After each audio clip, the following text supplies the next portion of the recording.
So నువ్వు కనుక ఫిక్స్డ్గా ఉన్నావు అంటే భవాన్ కల్ప వికల్పేషు అంటే బ్రహ్మదేవుడు ఒక రోజుని ఒక కల్పం అని పిలుస్తాం. ఆ బ్రహ్మదేవుడు ఒక రోజులో 1000 దివ్య యుగాలు ఉంటాయి. ఒక దివ్య యుగంలో 4 యుగాలు ఉంటాయి. సత్య, త్రేత, ద్వాపర, కలియుగం కలిపితే ఒక దివ్య యుగం. అలాంటి దివ్య యుగాలు బ్రహ్మదేవుడి ఒక రోజులో 1000 ఉంటాయి. ఆ 1000 దివ్య యుగాలు ఆ బ్రహ్మదేవుడు ఒక రోజుని కల్పం అంటారు. సో కల్పం అయిపోయిన తర్వాత బ్రహ్మదేవుడు ఒక రోజు ఎంత సేపు అయితే ఉంటుందో బ్రహ్మదేవుడు రాత్రి కూడా అంతేసేపు ఉంటుంది. సో రాత్రి అప్పుడు ఏం జరుగుతుంది అంటే పాక్షికంగా లయం అయిపోతుంది. అంటే అన్ని లోకాలు నీటిలో మునిగిపోతాయి అన్నమాట. సో అలా పాక్షికంగా లయమైనప్పుడు వికల్పేషు పూర్తిగా విశ్వమంతా కూడా లయమైపోయినప్పుడు కూడా నముహ్యతి కర్హిచిత్ నువ్వు మాత్రం కన్ఫ్యూజ్ కావు. సో ఎప్పుడైతే నువ్వు నేను చెప్తున్న ఇన్స్ట్రక్షన్స్ని గుర్తుపెట్టుకొని వాటిని నీ మనసులో ఫిక్స్ చేసుకుంటావో నిన్ను ఎటువంటి అహంకారం కూడా డిస్టర్బ్ చేయదు. ఏ పరిస్థితుల్లోనూ నిన్ను అహంకారం డిస్టర్బ్ చేయదు. నువ్వు సృష్టిని చేస్తున్నప్పుడు కానీ సృష్టిని లయం చేస్తున్నప్పుడు కానీ ఒక్కొక్కసారి సృష్టి చేసేటప్పుడు కంటే లయం చేస్తున్నప్పుడు నేను చాలా పవర్ఫుల్ అన్నట్టుగా అనిపించి ఏ సిచ్యువేషన్స్లోనూ కూడా నిన్ను అహంకారం ఏ విధంగానూ నిన్ను అంటదు. నువ్వు భగవంతుడి కార్యం చేసేటప్పుడు ఒక రెస్పాన్సిబుల్ పొజిషన్లో ఉండి భగవంతుడికి సంబంధించిన కార్యక్రమం చేసేటప్పుడు మనకి వెంటనే వచ్చే మన శత్రువు ఏంటి అంటే అహంకారం, ప్రైడ్. సో అది రాకూడదు అంటే మనం ఎప్పుడు గుర్తుపెట్టుకోవాల్సింది ఏంటి అంటే నేను భగవంతుడికి సేవ చేస్తున్నాను, నేను భగవంతుడి రిప్రజెంటేటివ్ని, అంటే భగవంతుడి సర్వెంట్ని, నేను ఆయన బదులుగా నేను ఇక్కడ నుంచి పని చేస్తున్నాను. అంతేకాని ఈ గుడి నాది కాదు, ఇది ఈ సంపద అంతా నాది కాదు. ఇక్కడ అందరూ నేను ట్రెజరీగా ఉన్నా కానీ డబ్బులు అందరూ తెచ్చిస్తుంటే ఈ డబ్బులు నావి కాదు. ఇవన్నీ భగవంతుడి కోసం ఇస్తున్నారు జనాలు, భగవంతుడి సేవలో పెడతామని ఇస్తున్నారు. ఎప్పుడైతే మనం ఆ పని చేయమో వెంటనే మనల్ని నిలదీస్తారు కూడా ప్రజలు. సో అక్కడ మనం గుడికి కూడా ఏదైనా భగవంతుడి కార్యక్రమానికి అడ్డు జరుగుతున్నట్టుగా పనులు జరుగుతుంటే మనం ఎవరినైనా ఆపినా ఆగుతారు. కానీ మన పర్సనల్ వెంజెన్సెస్ పెట్టుకొని మనం ఎప్పుడైనా ప్రవర్తించాము అంటే గనక వాళ్ళ సంగతి ఏమో కానీ అలా ప్రవర్తించింది కనుక పొరపాటున ఒక భక్తుడితో అట్లా ప్రవర్తించామంటే మనల్ని ఆ పోస్ట్ నుంచి భగవంతుడే తీసేస్తాడు ఏదోలాగా. మనకు ఆ సేవ చేసే అవకాశాన్ని ఇవ్వడు. సో మనమేమి అల్టిమేట్ కాదు, మనమేమి ఆమ్, మనమేమి మనల్ని ఎవరు రీప్లేసబుల్గా ఉండనట్టు అట్లా ఉండదు ఎప్పుడు కూడా.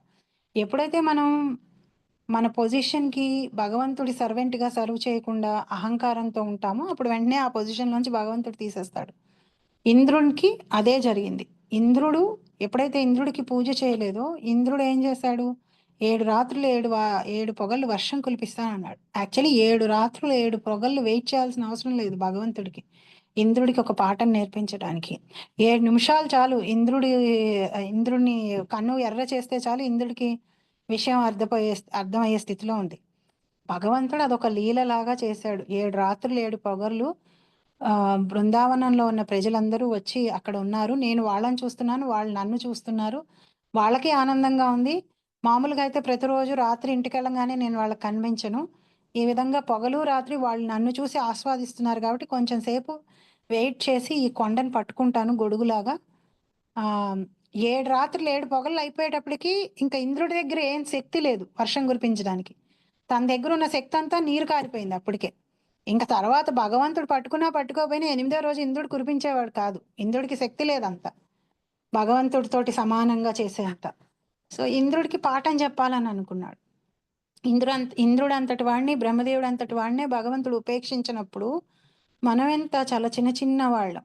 ఎక్కడైనా మనం ఒక 4 మాటలు చెప్పి ఆ 4 మాటలు విని ఎవరన్నా మనకి గౌరవం ఇవ్వంగానే మనేదో గ్రేట్ అని మనం ఫీల్ అయ్యి మనం ఇండిపెండెంట్గా కనుక వ్యవహరిస్తే పరంపరాగతంగా కనుక మనం చెప్పకపోతే జ్ఞానం మనల్ని ఆ పొజిషన్ నుంచి భగవంతుడు తీసి అవతల పడేస్తాడు. ఆయనకి అది అంత పెద్ద కష్టం కాదు. సో ఎప్పుడైనా ఈ జ్ఞానాన్ని నేర్చుకోవాలంటే ఫస్ట్ కావాల్సింది ఏంటి అంటే బోనఫైడ్ గురువుని ఆశ్రయించాలి. పరంపరగతంగా వస్తున్నటువంటి గురువుని ఆశ్రయించాలి. మళ్ళీ మళ్ళీ ఈ మాట చెప్పడానికి కారణం ఏంటి అంటే చాలా ఈజీగా మనం ఒక సాధన లేనటువంటి మంచి మంచి స్పీకర్స్ కూడా వాళ్ళకెవరు గురువు లేరు. ఇప్పుడు నేను కొన్ని నేమ్స్ చెప్పానంటే మీరందరూ ఆశ్చర్యపోతారు. వీళ్ళందరూ ఇంత ఫేమస్ ప్రవచనకర్తలు కదండీ! వీళ్ళకి గురువులు లేరా అంటే లేరు వాళ్ళకి గురువులు. వాళ్ళకి గురువులు లేరు. వాళ్ళు కేవలం ఏంటి అంటే చదివి అర్థం చేసుకొని చెప్తున్నారు కాబట్టే వాళ్ళు ఒక వాదాన్ని పట్టుకొని చెప్తున్నారు. అంటే ఒక నిరాకారవాదాన్నో, లేకపోతే సాకారవాదాన్నో ఆహ్, తీసుకొని వాళ్ళు దాన్ని ఎక్స్‌ప్లెయిన్ చేసి చెప్తున్నారు కానీ వాళ్ళకి గురువు లేరు. గురువు లేకపోవడం వల్ల ఏమవుతుంది? వాళ్ళ విద్యని మనం విని మనం పాటించినా వాళ్ళకే గురువు లేరు కాబట్టి వాళ్ళకి ఎటువంటి కనెక్షన్ భగవంతుడితోటి లేదు. భగవంతుడి విషయాలు చెప్తున్నప్పటికీ కూడా. సో, ఇది చాలా ముఖ్యమైన విషయం. ఇప్పుడు నేను ఏ యూనివర్సిటీకి అఫిలియేట్ కాకుండా, నా అంతట నేను ఆహ్, ఒక సబ్జెక్ట్ తీసుకొని చదివేసి బ్రహ్మాండంగా దాన్ని చెప్పేసినా, నాకెవరు డిగ్రీ ఇవ్వరు.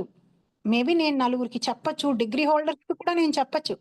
బట్ నాకెవరు డిగ్రీ ఇవ్వరు. ఎందుకని నేను ఏ ఒక్క యూనివర్సిటీ తోటి నేను అఫిలియేట్ అయ్యి లేను.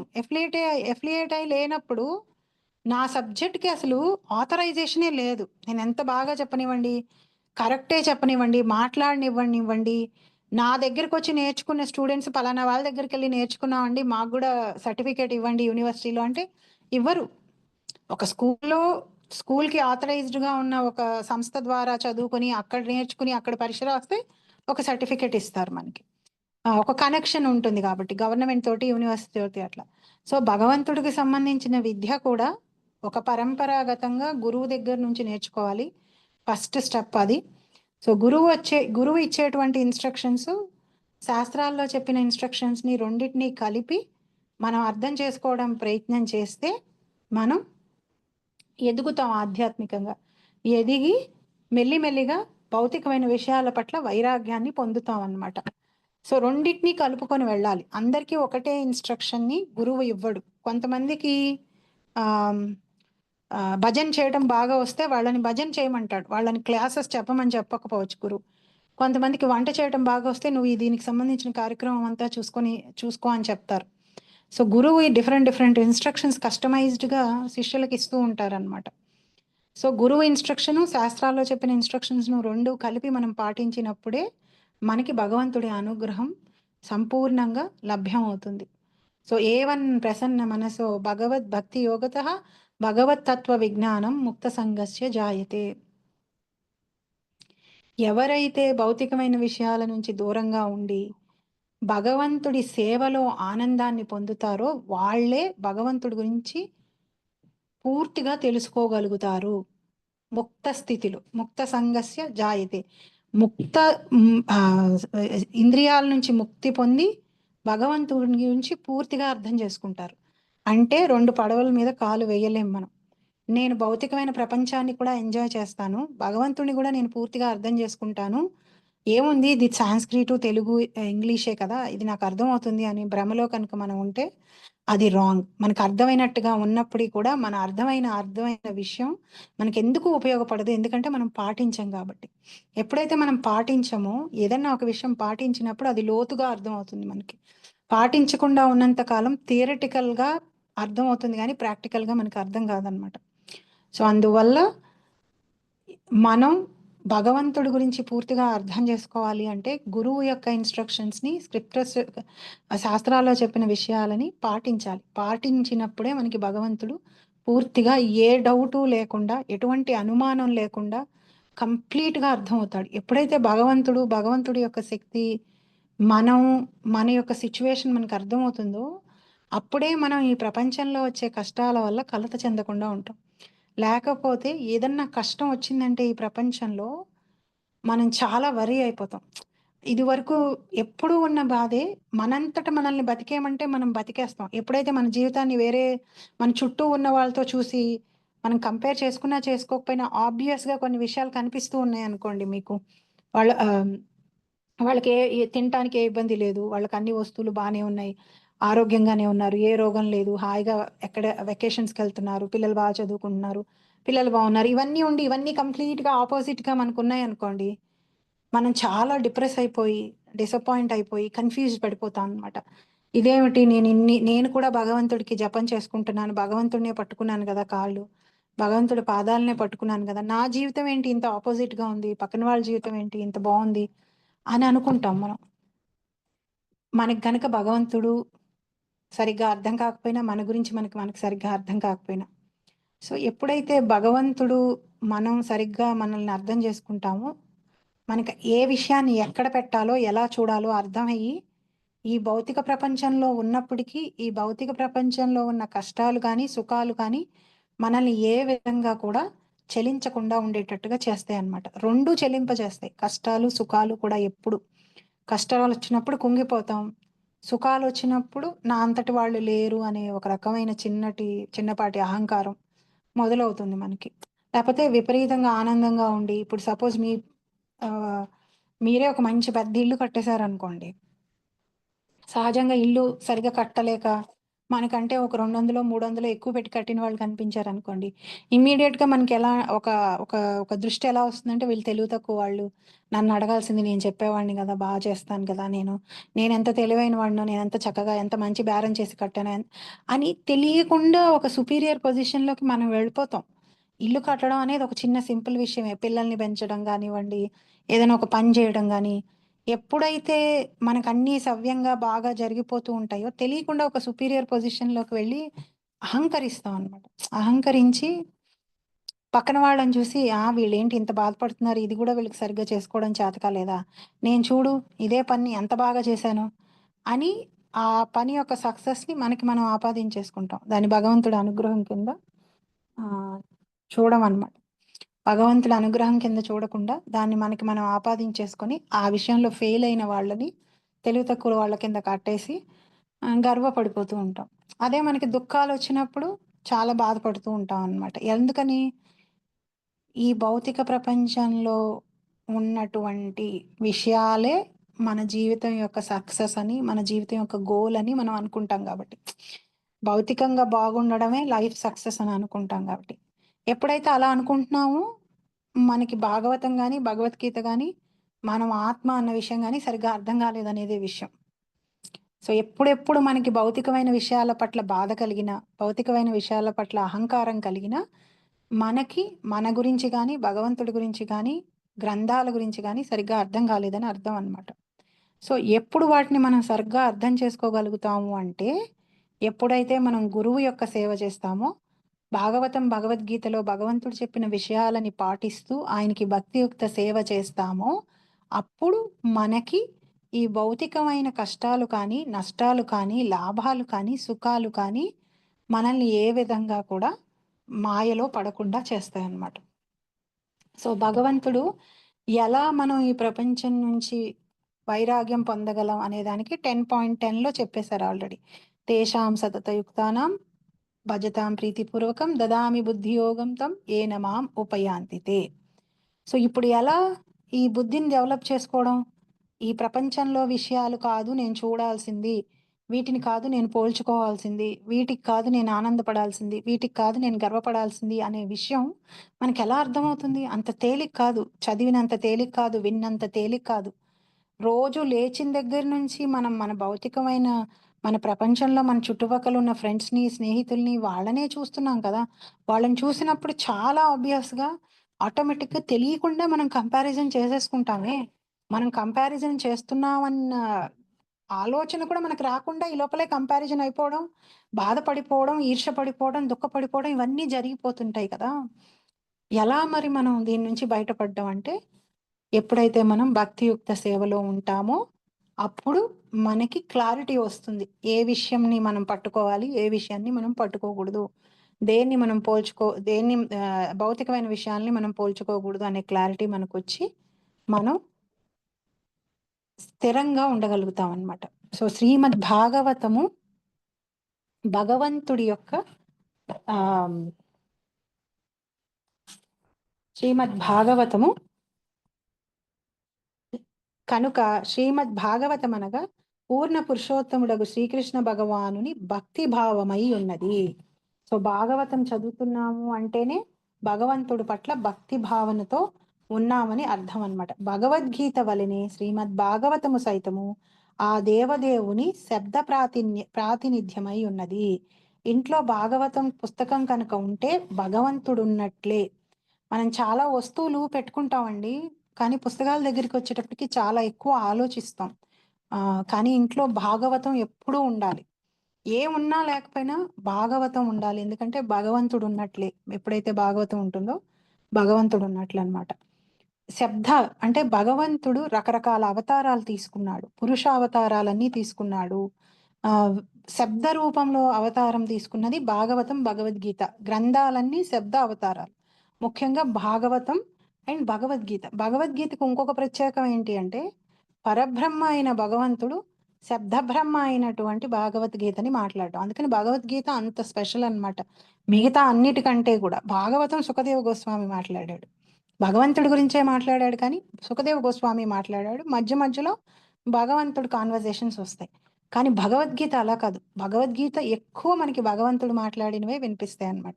సో, అందుకని భగవద్గీత ఇంకా స్పెషల్. సో, ఇంట్లో భాగవతం, భగవద్గీత పుస్తకాలు ఉండాలి. వాటిని పూజనీయమైన ప్లేసెస్‌లో పెట్టుకోవాలి. అంటే వాటిని నిర్లక్ష్యంగా పడేయటం, కాలుతో తొక్కేయటం, ఎక్కడ పడితే అక్కడ పడేయటం అలాంటివి చెయ్యకుండా ఆ కాపీస్‌ని మనం పెట్టుకోవాలి. యాక్చువల్లీ మొన్ననే ఎవరో ఒక డివోటీ మొన్న క్లాస్‌లోనే అనిత మాతాజీ చెప్తున్నారు గదా! ఇంటికి రాంగాల్నే ఆ పుస్తకాలను చూస్తే ఓకే. వాటిని చదవాలి ఎప్పుడైనా అనే ఒక ఆలోచన వస్తుంది. ఇప్పుడు అన్నీ డిజిటల్‌లో పెట్టుకున్నారనుకోండి మీరు.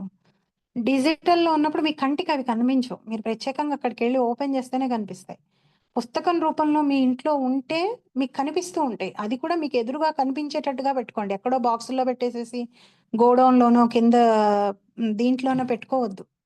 ఒక పుస్తకాన్ని ఈ పుస్తకం గనక ఉంటే, పుస్తకం చేతిలో పట్టుకొని చదివిన దానికంటే ఉత్తమమైనది ఇంకోటి ఏమీ లేదు. మనం కన్వీనియన్స్ కోసం ఆన్‌లైన్ చదువుతున్నాం గానీ, పుస్తకంతో చదివితే ఆ పుస్తకం భగవంతుడి రూపం. అంటే భగవంతుడు మన చేతిలో ఉన్నట్టు, మన ఒళ్ళో ఉన్నట్టు. ఆ భావంతోటి ఆ పుస్తకం ఉంటే చాలు, ఆ పుస్తకానికి దండం పెట్టుకుంటే చాలు భగవంతుడి రూపం ఉన్నట్టు కాబట్టి, భగవంతుడు ఉన్నట్లు కాబట్టి ఒక ఫిజికల్ టచ్ మనకొస్తుంది ఎప్పుడు కూడా. డిజిటల్ కన్వీనియన్స్‌గా ఉంటాయి. డిజిటల్ మీడియా, డిజిటల్ కన్ ఆహ్, కమ్యూని డిజిటల్ బుక్స్ కన్వీనియంట్‌గా ఉంటాయి కానీ, డిజిటల్ బుక్స్‌లో ఆ పర్సనల్ టచ్ రాదు. సో, ప్రతి ఒక్కళ్ళం పర్సనల్ కాపీస్ పెట్టుకోవాలి. పెట్టుకొని అందులో చదువుతూ సాధ్యమైనంత వరకు పర్సనల్ బుక్స్‌లోంచే చదవాలి యాక్చువల్లీ. ఎందుకంటే అది శబ్ద అవతారమైనటువంటి భగవంతుడు. ఆ పుస్తకాలు మన ఇంట్లో ఉంటే భగవంతుడు మన ఇంట్లో ఉన్నట్టే. సో, ఇప్పుడు బ్రహ్మదేవుడు ఏం చెప్పాడు భగవంతుడు బ్రహ్మదేవుడికి ఏం చెప్పాడంటే, "నువ్వు నా ఇన్‌స్ట్రక్షన్స్‌ని మనసులో పెట్టుకొని భక్తియుక్త సేవ చేశావు అంటే గనక, నువ్వు ఏ విధంగాను ఎక్కడా కూడా అహంకారాన్ని కానీ, గర్వం కానీ పొందకుండా ఉంటావు. ఎలాంటి పరిస్థితుల్లో అయినా సరే నువ్వు చలించకుండా క్లియర్‌గా ఆలోచించగలుగుతావు. నీ మీద పెద్ద రెస్పాన్సిబిలిటీ ఉంది కాబట్టి, ఈ సృష్టిని చేయడం అనే రెస్పాన్సిబిలిటీ ఉంది కాబట్టి" అని చెప్పి భగవంతుడు చెప్పి వెళ్ళిపోయాడు. శ్రీ సుక ఉవాచ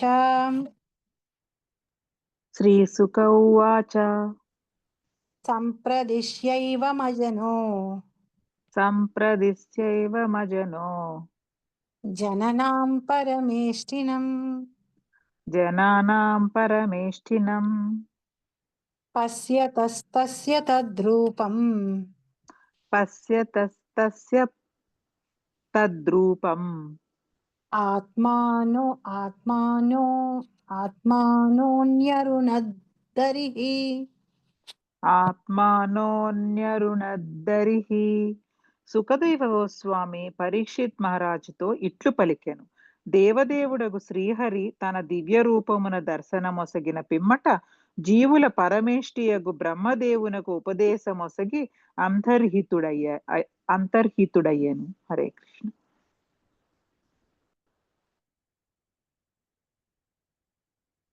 4 శ్లోకాలలో భగవంతుడికి బ్రహ్మదేవుడికి మొత్తం విషయాన్ని భగవంతుడు అర్థమయ్యేలాగా చేశాడు.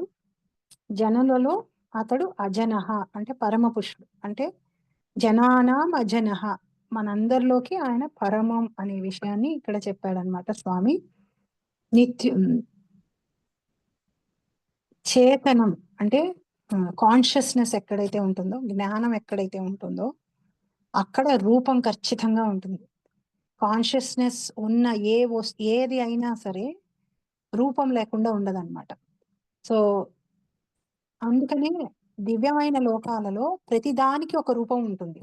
అక్కడ గాలి, నీరు, గడ్డి, ప్రతి విషయం భగవంతుడు వేసుకునేటువంటి ఆభరణాలు, వాటన్నిటికీ కూడా కాన్షియస్‌నెస్ ఉంటుంది.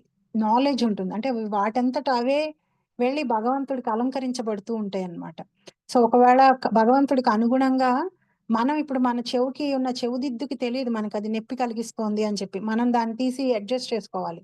కానీ భగవంతుడి ఒంటి మీద ఉన్నటువంటి ఆభరణాలన్నిటికీ కూడా వాటికి తెలుసు. భగవంతుడి అవి కాన్షియస్‌గా ఉంటాయి. భగవంతుడి మనసుని అర్థం చేసుకుంటూ ఉంటాయి అవి. అర్థం చేసుకొని నొప్పి కలిగిస్తుండేటట్టుగా ఉంటే గనక అవే అడ్జస్ట్ అవుతూ ఉంటాయన్నమాట.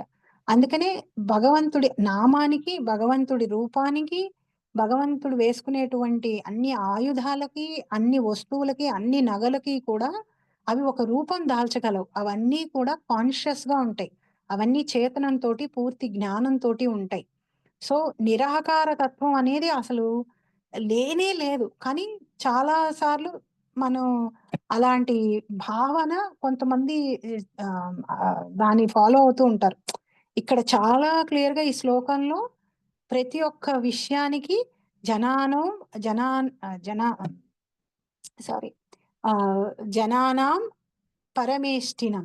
అంటే కాన్షియస్‌గా ఉన్నవాళ్ళు, జ్ఞానంతో ఉన్న వాళ్ళందరిలోకి ఆహ్, ఆహ్, జ్ఞానవంతుడు. అట్లా సో, చేతనం ఎక్కడెక్కడైతే కాన్షియస్‌నెస్ ఉంటుందో అక్కడక్కడ అదొక రూపం ఖచ్చితంగా తీసుకుంటుంది. సో, ఇప్పుడు బ్రహ్మదేవుడికి భగవంతుడిచ్చిన ఇన్‌స్ట్రక్షన్స్‌ని బ్రహ్మదేవుడు నారదుల వారికి చెప్పారు. నారదుల వారు సుఖదేవ గోస్వామికి వ్యాసదేవుడికి చెప్పారు. వ్యాసదేవుడు సుఖదేవ గోస్వామికి చెప్పాడు. సో, సుఖదేవ గోస్వామి పరీక్షిత్ మహారాజుకి చెప్పాడు.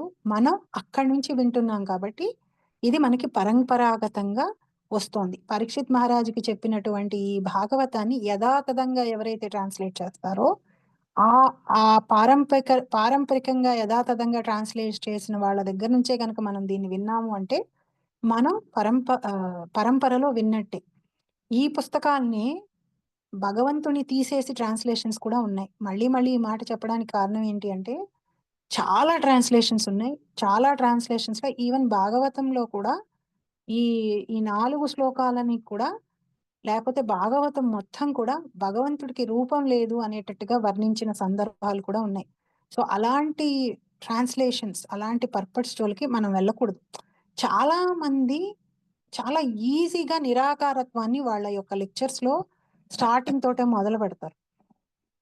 అది మనకెలా అనిపిస్తుంది అంటే కన్‌ఫ్యూజ్డ్‌గా అనిపిస్తుంది. అయ్యో! నేను విష్ణుమూర్తిని ఒక రూపం అనుకోని విష్ణుమూర్తికి పూజ చేస్తుంటానే ఏకాదశులప్పుడు, లేకపోతే విష్ణు సహస్రనామం చదివేటప్పుడు. మరి కొంతమంది పెద్ద పెద్ద వాళ్ళందరూ ఓహ్! విష్ణువు అంటే ఏమీ లేదు సర్వవ్యాపక తత్వము, విశ్వం విష్ణుర్వషట్కారో అని ఆ ఫస్ట్ లైన్ పట్టుకొని, ఓహ్! విష్ణువు అంటే ఏమీ లేదు. విష్ణువు అంటూ ప్రత్యేకంగా ఒక రూపం ఉండదు. ఈ ఈ ఈ ఈ ప్రపంచం అంతా ఉన్నటువంటి ప్రకృతి సర్వవ్యాపకత్వం అదే విష్ణువు అనేసి ఒక లైన్ చెప్పేసి వదిలేస్తారు. అది ఎంత నిరాకార భావన అంటే అంటే ఏంటి? ప్రత్యేకంగా విష్ణువుగా ఎక్కడో ఒక రూపంతో ఉన్న స్వామి లేనట్టు, ఈ చుట్టూ మనం చూస్తున్న చెట్లు, పుట్టలు ఇవన్నే విశ్వం అన్నట్టు భావం కలిగిచ్చేటట్టుగా ఆ లైన్ వస్తుందన్నమాట. ఇవన్నీ కూడా భగవంతుడే. ఇవి కాకుండా అలా విష్ణుమూర్తి రూపంలో కూడా భగవంతుడుంటాడు. ఆయనే చెప్తున్నాడు నేను 3 పురుషావతారాలు తీసుకుంటాను. ఒకటి మహావిష్ణువు రూపం కారణోదక సాయి విష్ణువు కింద కారణ సముద్రంలో పడుకొని నేను ఊపిరి పీల్చి వదిలేసినప్పుడు ఈ విశ్వాలు తయారవుతాయి. ప్రతి విశ్వంలోకి నేను గర్భోదక సాయి విష్ణువు కింద వచ్చి కింద పా ఆహ్, పాలకడిలో అనంత శేషుడి మీద పడుకొని ఉంటాను అనే విషయాన్ని భగవంతుడు చెప్తుంటే, మనం ఆ విషయాన్ని పక్కన పెట్టేసి, ఆ విషయాన్ని ఇగ్నోర్ చేసేసి, ఓహ్! విష్ణువు అంటే ఏమీ లేదు. సర్వవ్యాపకత్వమే విష్ణువు అనే లైన్ తోటి పెద్ద పెద్ద వాళ్ళు వాళ్ళ ప్రవచనాల్ని ఓపెన్ చేసేసారనుకోండి. నిజంగా సీరియస్‌గా ప్రవచనాలు వినేవాళ్ళైతే కన్‌ఫ్యూజ్ అయిపోతారు. చాలా మంది అదృష్టం కొద్దీ సీరియస్‌గా వాళ్ళ ప్రవచనాలు వినరు. వాళ్ళు ఏం చెప్తున్నారు? ఏ పూజ చేసుకుంటే ఏమొస్తుందో? ఎలా పూజ చేసుకోవాలో? దాని గురించి వింటారు కాబట్టి, తత్వం జోలికి వెళ్లరు కాబట్టి మేబీ కన్‌ఫ్యూజ్ కావట్లేదేమో. ఎప్పుడైతే తత్వం జోలికెళ్తారో వెంటనే అర్థమైపోతుంది. అందులో వాళ్ళు చెప్పిన దాంట్లో నిరాకారత్వం కనిపిస్తోంది. ఒక పక్క నిరాకారత్వాన్ని చెప్తూ సాకారానికి పూజ ఎలా చెప్తారు? అనే డౌట్ వెంటనే మనకి రావాలి. భగవంతుడికి రూపం లేదంటున్నావు ఒక పక్క నుంచి, మళ్ళీ వెంటనే రూపానికి నువ్వు ఏకాదశులన్నీ పూజ ఇలా చేసుకోవాలి, చాతుర్మాస్యం అంతా పూజ ఇలా చేసుకోవాలని ఎలా చెప్తాం? వెంటనే మనకి అది నిజంగా జెన్యూన్ గా మనసు పెట్టి వినేవాళ్ళం అయితే వెంటనే కన్ఫ్యూజన్ రావాలి. ఇదేమిటి ఇలా ఉన్నాయి, ఈ రెండు కాంట్రడిక్ట్ స్టేట్మెంట్స్ కదా అనే కన్ఫ్యూజన్ మనకి రావాలన్నమాట. సో దాన్ని సరిగ్గా అర్థం చేసుకోవడం ఏంటంటే హాఫ్ ట్రూతే చెప్తున్నారు. కరెక్టే, విశ్వం విష్ణుర్ వషట్కారో అంటే ఈ విశ్వం అంతా వ్యాపించి ఉన్నవాడు భగవంతుడే. ఎలా వ్యాపించున్నాడు? ఆయన యొక్క శక్తుల ద్వారా వ్యాపించి ఉన్నాడు. అంటే ఇంకా ఈ వ్యాపకత్వం ఒక్కటే ఉందా? ఇంకా విడిగా భగవంతుడు ఎక్కడా లేడా? ఇలా వ్యాపించేశాడు కాబట్టి విశ్వం అంతా ఇంకా విడిగా భగవంతుడు ఎక్కడా లేడా, అయిపోయాడా? ఇప్పుడు మీరు మీ చేతిలో కనుక ఒక గుప్పెడు పిండి ఉందనుకోండి, ఆ పిండిని మొత్తం స్ప్రెడ్ చేసేస్తే ఇంకా మీ చేతిలో లేదు కదా. అలాగేనా భగవంతుడు కూడా అంటే కాదు. భగవంతుడు తాను తాను తన రూపంతో తాను ఉంటూ తన శక్తుల ద్వారా విశ్వం అంతా కూడా వ్యాపిస్తాడు. అంటే ఏంటి? ఈ భగవంతుణ్ణి చూడాలి అని అనుకుంటే రూపంలో చూడొచ్చు. అలాగే ఇది భగవంతుడి యొక్క శక్తి ద్వారా వృద్ధి చెందుతున్న లోకం కాబట్టి ప్రతి వస్తువుని భగవంతుడితో పోల్చుకొని చూడాలి. ఈ రెండుని కంబైన్ చేసి అర్థం చేసుకోవాలన్నమాట. లేకపోతే చాలా తప్పులు చేసే అవకాశం మనకుంటుంది. సో ఈ భాగవతం ఇవన్నీ కూడా ఈ వర్సెస్ అన్నిటిలో కూడా నిరాకార నిరాకార పాయింట్ ఆఫ్ వ్యూలో లెక్చర్స్ చెప్పి ట్రాన్స్లేషన్స్ రాసిన పెద్ద పెద్ద వాళ్ళు ఎంతమందిరో ఉన్నారు. కానీ అది స్టిల్ ఒక బోనఫైడ్ మార్గం కిందే మనం చూసుకోవాలి, జ్ఞాన మార్గం కిందే చూసుకోవాలి. వాళ్ళు కేవలం బ్రహ్మజ్యోతి వరకు వెళ్తారు, పైకి వెళ్ళలేరు అనమాట. సో భగవంతుడి లోకానికి వెళ్ళి ఆయనకి నేరుగా సేవ చేసుకోవాలి అని అనుకునే వాళ్ళు భగవంతుడి రూపానికి సేవ చేస్తూ ఉంటారు. మోక్షం వచ్చిన తర్వాత కూడా భగవంతుడి రూపానికి సేవ చేస్తారు. సో శాస్త్రాన్ని సరిగ్గా మనం అర్థం చేసుకోవాలి. అంతర్హితేంద్రియార్థాయ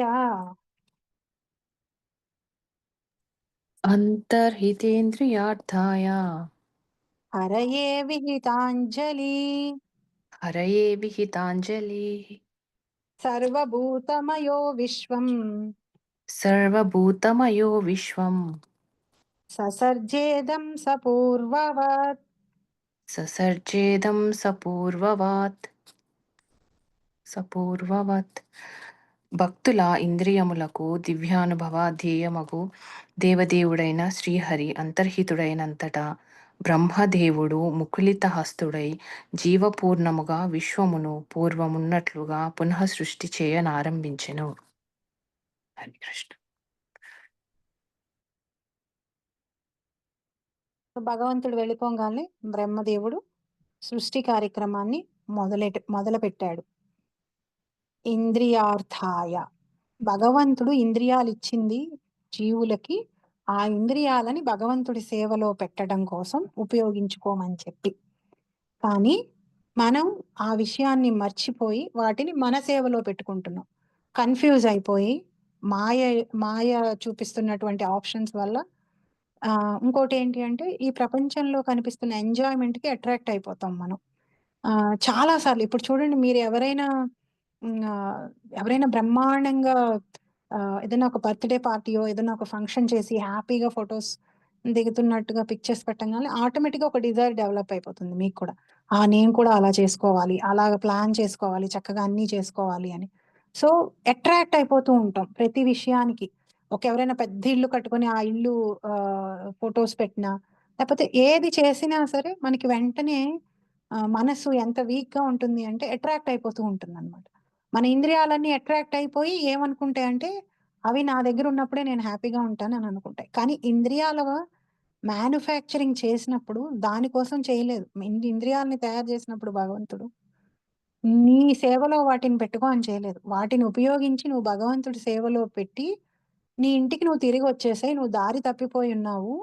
సో నువ్వు అది రియలైజ్ అయ్యి నువ్వు తిరిగి నీ ఇంటికి నువ్వు వెళ్ళిపోవటం కోసం ఇస్తే వాటిని మనం మిస్యూజ్ చేస్తున్నాం. మిస్యూజ్ చేయటం కాకుండా ఇంకోటి ఏం చేస్తున్నాం, నిరాకారవాదం. భగవంతుడికి ఆకారం లేదు అని అన్నామంటే ఇంద్రియాలు ఉన్నాయి అన్నట్ట లేనట్ట అండి?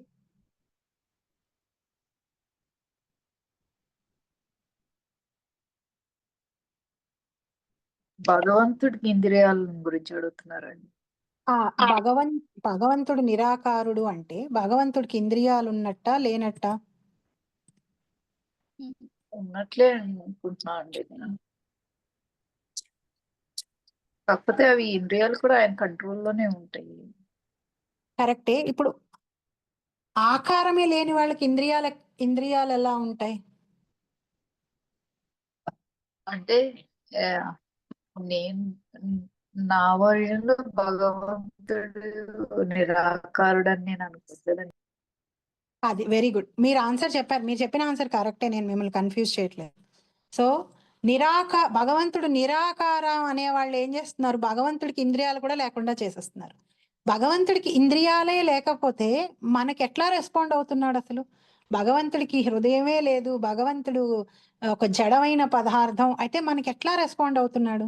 సో నిరాకారవాదులు చేస్తున్నటువంటి బిగ్గెస్ట్ మిస్టేక్ ఏంటంటే ఆత్మకి ఇంద్రియాలు లేవంటున్నారు, ఆత్మలని ఇంద్రియాలు లేకుండా చేస్తున్నారు.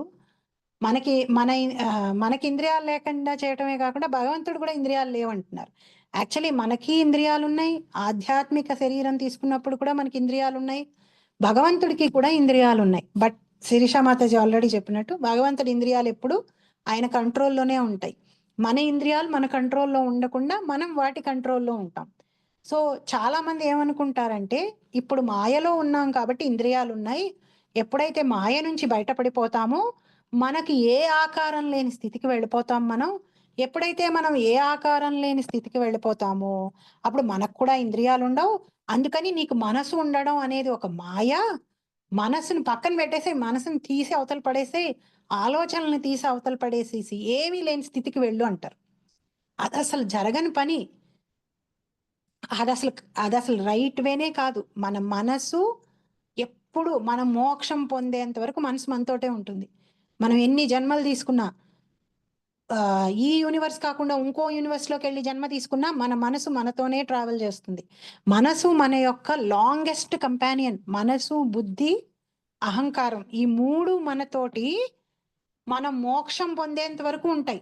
మన శరీరాలు ఉండవు, అందుకే మనం బోల్డ్ శరీరాలు తీసుకుంటాం. కానీ ప్రాబ్లం ఏంటంటే ఈ మూడు మనతోటి మనకి మోక్షం, మనం ఈ భౌతికమైన శరీరాన్ని వదిలిపెట్టేసి, ఈ భౌతికమైన లోకాలని వదిలిపెట్టేసి ఆధ్యాత్మిక లోకంలోకి వెళ్ళేంత వరకు ఈ మూడు మనతోనే ఉండడం వల్ల ఏమవుతుందంటే ఈ మూడు గుర్తు పెట్టేసుకుంటున్నాయి. మనం ఈ జన్మలో రిపీటెడ్గా ఒక దాని మీద బతుకున్నంత కాలం ఒకే విషయం మీద కోరిక పెట్టుకుని ఉన్నాం అనుకోండి, ఆ మనసులో అది స్ట్రాంగ్గా ముద్ర వేసుకుంటుంది అనమాట. అది స్ట్రాంగ్గా ముద్ర వేసుకోవడం వల్ల ఏమవుతుంది, మనం వెళ్ళి ఇంకో శరీరం తీసుకున్నప్పటికీ కూడా మేబీ సపోజ్ ఈ జన్మలో నాకు అసలు డబ్బులే లేవు, బాగా చాలా ఇబ్బందిగా నేను జీవితం గడిపాను అనుకోండి, నాకు వచ్చే జన్మలో నాకు ఐశ్వర్యవంతుల ఇంట్లో పుట్టినా సరే నేను బాగా పిసినారి వాళ్ళలాగా, ఎప్పుడు డబ్బులు లేని వాళ్ళలాగా బాధపడుతూ ఉంటాను. ఎందుకని అంటే పూర్వజన్మ వాసన వచ్చేస్తుంది అనమాట. సో అందువల్ల చాలా జాగ్రత్తగా ఉండాలి. మనసు, బుద్ధి, అహంకారాన్ని మనం పని చేసేటప్పుడు చాలా ఆలోచించుకోవాలన్నమాట. ఈ జన్మతో పోదది, అది వచ్చే జన్మకు కూడా మనతో పాటు మనం పట్టుకెళ్ళిపోతాం. సో చాలా జాగ్రత్తగా వీటిని ఎప్పుడూ కంట్రోల్లో ఉంచుకోవాలి. ఎస్పెషలీ ఇంద్రియాల మాయలో మనం పడిపోయామంటే మన మనసుని లాక్కుని తీసుకెళ్ళి ఆ చెత్తకుప్పలో పడేస్తాయి. అవి చెత్తకుప్పల్లోకి వెళ్ళి మన మనసుని, అహంకారాన్ని కూడా చెత్తకుప్పలో పడేస్తాయి. మళ్ళీ వచ్చే జన్మకి మనం వెళ్ళినప్పుడు ఇవే ఇంద్రియాలు రావు, కానీ ఈ ఇంద్రియాలతో మనం చేసిన పనులు ఏవైతే ఉన్నాయో వాటి తాలూకు జ్ఞాపకాలు మన మనసులో ముద్ర వేసుకుని ఉంటాయి. ఉండి స్పెసిఫిక్గా ఏ పని చేసామో గుర్తుండదు, కానీ ఆ పని యొక్క ఎసెన్స్ మన మనసులో ముద్ర పడిపోయి ఉండి వచ్చే జన్మలకు వచ్చేస్తుంది అనమాట. అందువల్ల ఈ ఇంద్రియాలకి భగవంతుడి సేవలో ఉండడం, మంచి పనులు చేయడం, సత్వగుణంలో ఉండటం అనేది కనుక మనం అలవాటు చేయకపోతే ఈ జన్మ నాశనం చేసుకోవట్లేదు, ముందు జన్మలు కూడా నాశనం చేసేసుకుంటున్నాం అనమాట. మనకి తెలియట్లా. మనం ఏమనుకుంటున్నాం, ఉన్నది ఒక్కటే జన్మ, ఎవరో గొప్ప నాకే ఎందుకు పంపిస్తారో నాకు అర్థం కాదు, కానీ ఒక్కొక్కసారి నిజంగా నాకు పంపించడం కూడా మేలే.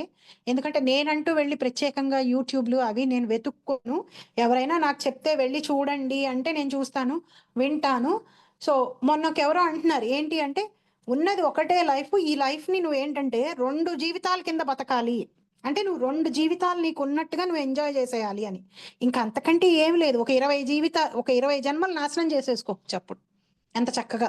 ఎంతో చక్కగా 20 జన్మలు నాశనం చేసుకోవచ్చు. ఈ ఉన్నది ఒక్కటే జన్మ, ఇది 2 జీవితాలు ఉన్నట్టు బతుకు అంటే ప్రతి ఒక్కదాన్ని డబల్‌గా ఆస్వాదించు అని. అంటే ఏంటి? ఇంకొక 20 జన్మల పాటు జంతువులుగా పుట్టు. బాగా ఆస్వాదించొచ్చు ఈ 4 విషయాలనే అని. అంతేగాని నువ్వు పుచ్చుకుంది మానవ జన్మ. మానవ జన్మని భగవంతుడి సేవలో పెట్టు, కనీసం వచ్చే జన్మ మానవ జన్మ వస్తుందని చెప్పడం మానేసి ఈ పెద్ద మనిషి, ఈ జన్మని 2 జన్మల కింద ఫీల్ అవ్వు నువ్వు. ఫీల్ అయ్యి ఎంత ఎంజాయ్ చేయగలవో ప్రతిదీ ఎంజాయ్ చేసేసి. అసలు ఒక వావి వరస రూల్స్ రెగ్యులేషన్స్ ఏమీ లేదు, మొత్తం ఎంజాయ్ చేసే. అప్పుడు ఎంచక్క ఒక 20-30 జన్మలు శుభ్రంగా సీట్ వేసుకొని పెట్టుకోవచ్చు మనం మా జంతు జన్మలకి. చాలా కేర్ఫుల్గా ఉండాలి. మనం ఈ జన్మలో చేసేటువంటి పనులు ముద్ర వేస్తున్నాయి నా మనసులో, నా బుద్ధిని ప్రేరేపిస్తున్నాయి, బుద్ధిలో ఒక బుద్ధిని పెంపొందిస్తున్నాయి. దీన్ని నేను జాగ్రత్తగా పెంపొందించుకోవాలి. ఈ జన్మతో పాటు నేను వచ్చే జన్మను కూడా నాశనం చేసుకోకూడదు అనే ఒక జాగ్రత్త మన పట్ల ఉండాలి. మనకి ఒక విలువ తెలిసి ఉండాలి మానవ జన్మ. సో ఇంద్రియాలు ఎందుకు ఇచ్చాడు భగవంతుడు అంటే భగవంతుడి సేవలో పెట్టమని. వాటిని మన సేవలో పెట్టుకుంటున్నాం. పెట్టుకోవడమే కాకుండా ఇంకో స్టెప్ ఎక్కువ వెళ్ళి ఏం చేస్తున్నాం? భగవంతుడికి రూపం లేదు, నాకు రూపం లేదు, నాకు ఇంద్రియాలు లేవు, నీకు ఇంద్రియాలు లేవు అని అలాంటి ఒక వాదాన్ని ముందు పెడుతున్నాం. అది పెట్టకూడదు. ఎప్పుడైతే మన ఇంద్రియాలని భగవంతుడి సేవలో పెడతామో, యాక్చువల్లీ వాటిని అందుకే తయారు చేశారు కాబట్టి అవి నిజమైన ఆనందాన్ని పొందుతాయి. అది తెలియక మనం ఏం చేస్తున్నాం? ఈ ఇంద్రియాలను తీసుకెళ్ళి బయట విషయాల్లో, భౌతికమైన విషయాల్లో పెట్టి, అయ్యో నాకు ఆనందం రావట్లేదే, నిన్న బానే ఉంది ఈ సినిమా చూశాను, అదే సినిమా ప్రతిరోజు తీసుకెళ్ళి మిమ్మల్ని ఒక 4 రోజులు కూర్చోబెట్టారనుకోండి, చూడలేరు, విసుకొచ్చేస్తుంది. ఎంత మీ ఫేవరెట్ హీరో అయినా, ఏమైనా అయినా కానీ మీకు విసుకొచ్చేస్తుంది, ఇంద్రియాలకు కూడా బోర్ వచ్చేస్తుంది. సో ఎందుకని? వాటి గురించి కాదు ఇంద్రియాలు తయారు చేయబడింది. సో ఎప్పుడైతే ఇంద్రియాలని వాటి యొక్క రైట్ ప్లేస్లో పెడతామో, అవి హ్యాపీగా ఉంటే మనల్ని కూడా హ్యాపీగా ఉంచుతాయి. సో భగవంతుడి సేవలో పెట్టడం ఇప్పుడు మీకు కష్టంగా ఉన్నట్టుగా అనిపించినా, ఎప్పుడైతే పాపాలన్నీ పోయి మనకి రుచి తెలుస్తుందో, ఇంద్రియాలు చాలా హ్యాపీగా ఉంటాయి. అవి హ్యాపీగా ఉంటే మనం హ్యాపీగా ఉంటాం. సో ఏ విధంగానూ మీరు కనుక మీ ఎంజాయ్మెంట్ నుంచి కొంత టైం తీసుకొని భగవంతుడి నామం చెప్పడానికి, కథ చెప్పడానికి కనుక ఉపయోగిస్తుంటే, ఎవరు ఏమన్నా కానీ మీరు బాధపడాల్సిన అవసరం లేదు. మీరు చాలా రైట్ థింగ్ చేస్తున్నారు. చాలాసార్లు బయట వాళ్ళ కోసం బతుకుతూ ఉంటాం మనం. కానీ మీకు కనుక ఆ కన్విక్షన్ వస్తే మీరు చేస్తోంది రైట్ అని చెప్పి ఏ విధమైన గిల్టీ ఫీల్ అవ్వాల్సిన అవసరం లేదు. ఎవరన్నా కానీ అయ్యో వాళ్ళు అంటున్నారే నేను ఏమన్నా మిస్ అయిపోతున్నానేమని బాధపడాల్సిన అవసరం కూడా లేదు. 2.9.40 ప్రజాపతిర్ధర్మపతిరేకదా నియమాన్యమాన్ ప్రజాపతిర్ధర్మపతిర్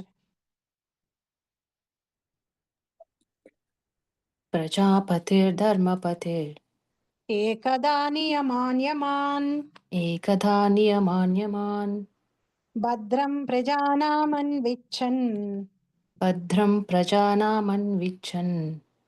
ఆతిష్టత్ స్వార్థకామ్యయా.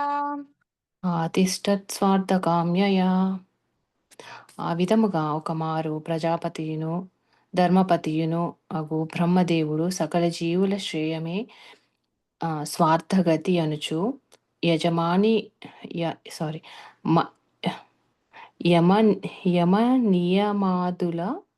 యమనియమాదులను అనుష్ఠించెను. సృష్టి కార్యం చేయబోతున్నాడు కాబట్టి బ్రహ్మదేవుడు ఫస్ట్ అవన్నీ పాటించాడు. అన్ని రూల్స్ అండ్ రెగ్యులేషన్స్ ని పాటించి యోగంలో ఉండి ఇంద్రియాలన్నిటిని నిగ్రహించుకొని ఏవైతే చెయ్యాలో వాటిని చేస్తూ, ఏవి చెయ్యకూడదో వాటిని మానేసేసి, ఎందుకని? సృష్టిని చేస్తున్నాడు అందరి మేలు కోసం. ప్రజాపతి ధర్మపతి బ్రహ్మదేవుడు అందరికీ పెద్దవాడు. సో మన తాతలు ముత్తాతలు బతికిలేరు కాబట్టి బ్రహ్మదేవుడు కూడా బతికిలేడు అనే భావనలోకి మనం రాకూడదు. బ్రహ్మదేవుడు వయసు మనతోటి కంపేర్ చేసుకుంటే ఎంత పెద్దదో మనకు తెలుసు కాబట్టి బ్రహ్మదేవుడు మనం కొన్ని లక్షల కోట్ల జన్మలు తీసుకునేంత వరకు అదే బ్రహ్మదేవుడు ఉంటాడు. సో ఆయనకి చాలా క్లారిటీ ఉంటుంది. ఆయన విశ్వాన్ని మొత్తాన్ని పైనుంచి చూస్తున్నాడు కాబట్టి ఆయనకి ఆ విశ్వంలో జరిగే విషయాల పట్ల చాలా క్లారిటీ ఉంటుంది. ఆయనకి ఆ పవర్ కూడా ఉంటుంది అన్నమాట. సో బ్రహ్మదేవుడు మనందరికి, ప్రతి ఒక్కళ్ళకి, ఈ విశ్వంలో ఉన్న ప్రతి ఒక్కళ్ళకి తండ్రి, ముత్తాత వంటి వాడు, ధర్మపతి. అంటే తను పాటించాడు ఫస్ట్. తను చెప్పే ముందర, నారదుడికి, వ్యాసదేవుడికి, వీళ్ళందరికీ చెప్పే ముందర ముందు తను పాటించాడు. అంటే ఎవరైతే పాటించి చెప్తారో ఆ చెప్పడానికి విలువ ఉంటుంది. పాటించకుండా ఊరికే చెప్తారు చూసారా, ఆ చెప్పడానికి విలువ ఉండదు. అలాగే ఇంటి పెద్ద అయిన వాళ్ళు, ఇంట్లో అందరు మేలు కోలుకునేటువంటి వాళ్ళు పాటించాలి ఫస్ట్. ఇంట్లో మిగతా వాళ్ళందరూ ఎంత పాటించినా ఇంటికి పెద్ద ఎవరు ఉంటారో వాళ్ళు పాటించాలి. వాళ్ళకి రెస్పాన్సిబుల్ పొజిషన్ లో వాళ్ళని పెడతాం కాబట్టి వాళ్ళని పాటించాలి. ఇప్పుడు బ్రహ్మదేవుడు కూడా తాను పాటించి ప్రతి రూల్స్ ని, యమ అంటే ఏవేవినైతే కంట్రోల్ చేసుకోవాలో వాటిని, నియమ అంటే ఏవైతే వదిలేసేయాలో వాటన్నిటిని తను పాటించి తను సృష్టి కార్యం చేశాడనమాట బ్రహ్మదేవుడు. అందరి యొక్క మేలు కోరి తను ముందు ఫాలో అయ్యి తను సృష్టి చేసి అదే విషయాన్ని అందరికీ ప్రీచ్ చేశాడు. అలాగే శుద్ధ భక్తులు కూడా బ్రహ్మదేవుళ్లాగా ఫస్ట్ వాళ్ళు ఫాలో అయ్యి, వాళ్ళు ఆచరించి, వాళ్ళు వేరే వాళ్ళకి చెప్తారు. చాలా సార్లు మనం చెప్తుంటే ఆహా జై జై కొడుతున్నారు కదా అని మనం పాటించినా పాటించకపోయినా మనం చెప్పుకుంటూ వెళ్ళిపోకూడదు. మనం పాటించిన విషయాన్ని పాటించామని చెప్పాలి. ఒకవేళ మనం పాటించలేదనుకోండి, ఏదన్నా ఇది ఇలా చెప్పారు శాస్త్రాల్లో, నాకెప్పుడు పాటించాల్సిన అవకాశం రాలేదు, బట్ ఇది మీకేమైనా ఉపయోగపడుతుందేమో చూడండి, మీరు పాటించండి అని ఆ క్లాస్ పెట్టి చెప్పాలి. లేని పక్షంలో ఏమైపోతుంది అంటే మనం ధర్మం తప్పిన వాళ్ళం, దారి తప్పిన వాళ్ళం అవుతాం అన్నమాట. సో భగవంతుడి భక్తుడు అన్ని రకాల రూల్స్ అండ్ రెగ్యులేషన్స్ ని, అన్ని రకాల వాటిని పాటించాలి. నేను ఆత్మనండి, నేను శరీరాన్ని కాదు, నేను ఏమి పాటించను అని అలా మాట్లాడకూడదు. మనం ఆత్మ శరీరం కాదు అనే అవగాహన వచ్చినప్పుడు ఆ యొక్క ప్రవర్తన వేరేలాగా ఉంటుంది. లేకపోతే నేను పూజ చేసేసుకుంటున్నాను, జపం చేసేసుకుంటున్నాను, నేను అధర్మంగా బతికినా పర్వాలేదు, అవి వాటిని కాపాడేస్తాయి అనే భావంతో కూడా ఉండకూడదు ఎప్పుడు కూడా. సో భక్తుడైనటువంటి వాడు, శుద్ధ భక్తుడైనటువంటి వాడు భగవంతుడు చెప్పిన నియమ నియమాలన్నిటినీ తాను పాటించి అందరి మేలు కోసం, తన మేలే కాదు, తాను ఎవరికైతే చెప్తున్నారో వాళ్ళందరి మేలు కోసం, ఒకవేళ తన ఇంటికి పెద్ద అయి ఉంటే గనక ఆ ఇంట్లో ఉన్న వాళ్ళందరి మేలు కోసం తను పాటించాలి. సో బ్రహ్మదేవుడు కూడా ఇక్కడ తాను పాటించి అందరి మేలు కోసం తను చెప్పి సృష్టి కార్యాన్ని మొదలుపెట్టాడు. తం నారదః ప్రియతమో రిక్తాదానం అనువ్రతః శుశ్రూషమానశీలేన, సారీ మళ్ళీ మర్చిపోయాను. తం నారదః ప్రియతమో తం నారదః ప్రియతమో రిక్తాదానం అనువ్రతః రిక్తాదానాం అనువ్రతః శుశ్రూషమానశీలేన శీలేన ప్రశ్రయేణ దమేన చ. ప్రశ్రయేణ దమేన చ. బ్రహ్మదేవుని పరమ ప్రియపుత్రుడును మరియు తన తండ్రిని సేవించుటకు సదా సంసిద్ధుడైయుండువాడును అగు నారదుడు మర్యాదపూర్వక నడవడిక, నమ్రత, ఇంద్రియ నిగ్రహములతో తండ్రి ఆజ్ఞలను ఖచ్చితముగా అనుసరించెను. హరే కృష్ణ. నారదుడు అంత గొప్పగా అంతమందికి ఆ గురువు అవ్వడానికి కారణం నారదుడికి ఉన్న కేవలం జ్ఞానమే కాదు, ఆయన ప్రవర్తన కూడా.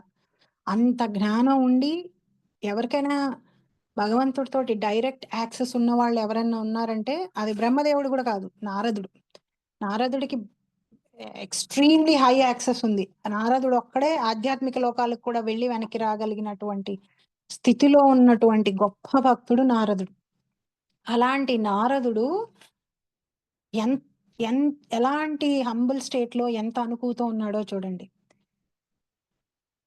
నారదుడు బ్రహ్మదేవుని పరమ ప్రియ పుత్రుడు. బ్రహ్మదేవుడికి చాలా మంది పుత్రులు ఉన్నారు, దక్షుడు, నలుగురు కుమారులు, వీళ్ళందరూ కూడా బ్రహ్మదేవుడి పుత్రులే. బట్ నారదుడు మాత్రం చాలా ప్రియమైన వాడు. ఎందుకు అంటే తండ్రి మొదటి గురువు. సో తండ్రి ఇన్స్ట్రక్షన్స్ ని పాటిస్తూ, తండ్రితోటి అనుకోగా, హంబుల్ గా, అహంకరించకుండా ప్రవర్తిస్తూ, బిహేవియర్ శాస్త్రం ప్రకారం చక్కగా ఉన్నటువంటి వాడు నారదుడు. అందువల్ల ఏంటంటే తండ్రి దగ్గర నుంచి సత్ప్రవర్తన కలిగిన ఒకసారి మనకి ఒక ప్రభుజీ క్లాస్‌లో అడిగారు కదా! తల్లి ఒక పిల్లలంటే ఇష్టం ఉంటుంది. ఒక పిల్లలంటే ఇష్టం ఉండదని. సాధారణంగా ప్రేమ అందరి పట్ల ఒకలాగానే ఉంటుంది. బట్ చెప్పిన మాట విని ఫాలో అయ్యే వాళ్ళకి తండ్రి దగ్గర నుంచి ఎక్కువ అడ్వాంటేజ్ ఉంటుంది. ఎందుకంటే తండ్రి ఎక్కువ చెప్పగలుగుతాడు. తనకున్న జ్ఞానాన్ని, తనకున్న నాలెడ్జ్‌ని వాళ్ళకి ఎక్కువ షేర్ చేయగలుగుతాడు. ఎందుకంటే వాళ్ళు వినటానికి సిద్ధంగా ఉన్నారు కాబట్టి. వాటిని వాడుకుని వాళ్ళు బాగుపడుతూ ఉంటాడు. సో, వాటిని వాడుకుని వాళ్ళు బాగుపడుతూ ఉంటారు కాబట్టి వాళ్ళకి ఎక్కువ అడ్వాంటేజెస్‌గా కనిపిస్తున్నట్టుగా, వాళ్ళ తండ్రి ఎక్కువ కాపాడుతున్నట్టుగా అనిపిస్తుంది. యాక్చువల్లీ తండ్రి రెడీగానే ఉన్నాడు అందరి పిల్లలకి ఇన్‌స్ట్రక్షన్స్ ఇవ్వడానికి. కానీ వినాలి కదా! వింటున్న వాళ్ళకి ఎక్కువ చెప్తారు. ఒకే తల్లిదండ్రులు నలుగురు పిల్లల్ని పెంచినా, నలుగురికి ఒకటే మాట చెప్పినా, అందులో పాటించిన వాళ్ళు బాగుపడుతూ ఉంటారు. పాటించని వాళ్ళు ఇబ్బంది పడుతూ ఉంటారు వాటిని మిస్ అయ్యి. సో, అక్కడ తండ్రి వైపు నుంచి ఈ పాటించిన వాళ్ళ మీద ఎక్కువ ప్రేమున్నట్టు మిగతా వాళ్ళ మీద లేనట్టు కాదు. ప్రేమ అందరి పట్ల సమానంగానే ఉంది. అటువైపు నుంచి వాళ్ళు రెసిప్రొకేట్ చేసి, వాళ్ళు వింటున్నారు కాబట్టి మాట, వాళ్ళకి ఎక్కువ అడ్వాంటేజ్ ఉంటుంది. ఇదే విషయం ఒక గురువుకి, శిష్యుల మధ్య కూడా ఉంటుంది ఎప్పుడు. గురువు ఏది చెప్పడానికైనా సిద్ధంగానే ఉంటారు. కానీ అది రిసీవ్ చేసుకొని పాటించే వాళ్ళుంటారు చూసారండి, వాళ్ళు ఎదుగుతూ ఉంటారు యాక్చువల్లీ. అదే గురువు 100 మందికి చెప్పినా, ఆ 100 మందిలో ఎవరో ఒక్కళ్ళే పాటిస్తారు. వాళ్ళు ఎదుగుతూ ఉంటారు. సో, వాళ్ళంటే గురువుకి ఇంకొక 4 చెప్పబుద్ధవుతుంది. ఎందుకని చెప్పింది పాటిస్తున్నారు గాబట్టి ప్రత్యేకంగా ఇంకో 4 చెప్పబుద్ధవుతుంది. ముందు చెప్పినవే ఏవి పాటించకుండా అహంకారంగా ఉండే వాళ్ళకి ప్రత్యేకంగా వెళ్లి చెప్పాలనిపించదు. ప్రేమ లేకపోవటం కాదు. ఆ అనుగ్రహం చూపించటం ఉండదనమాట. సో, ఎప్పుడైతే మనం పెద్దవాళ్ళ మాట విని వాళ్ళకి తగ్గట్టుగా నడవడిక పెట్టుకుంటామో, వాళ్ళ అనుగ్రహం మన మీద ఎక్కువగా ఉంటుంది. అనుగ్రహం ఏ రూపంలో వస్తుంది? వాళ్ళ యొక్క ఇన్‌స్ట్రక్షన్స్ రూపంలో, వాళ్ళ యొక్క బ్లెస్సింగ్స్ రూపంలో, వాళ్ళ వాళ్ళు మనకిచ్చే ప్రొటెక్షన్ రూపంలో వస్తుంది. అంటే మనం ఎప్పుడైనా గురువు దగ్గర నుంచి అనుగ్రహం, రక్షణ, ఏదైనా ఒక ఇన్‌స్ట్రక్షను, మంత్రాలు ఇవన్నీ తీసుకున్నప్పుడు అది ఎక్కువ అడ్వాంటేజ్ ఎప్పుడవుతుందంటే, మన ప్రవర్తన బావున్నప్పుడు అవుతుందనమాట. మనం హంబుల్‌గా ఉండి, మన నడవడిక నమ్రతతో ఉంటే గనక, మన ఇంద్రియాలు నిగ్రహంలో ఉంచుకుంటే, వాళ్ళు చెప్పిన ఆజ్ఞలని మనం పాటించి, వాళ్ళ మీద నమ్మకం పెట్టుకుంటే, మేలు మనకే జరుగుతుంది.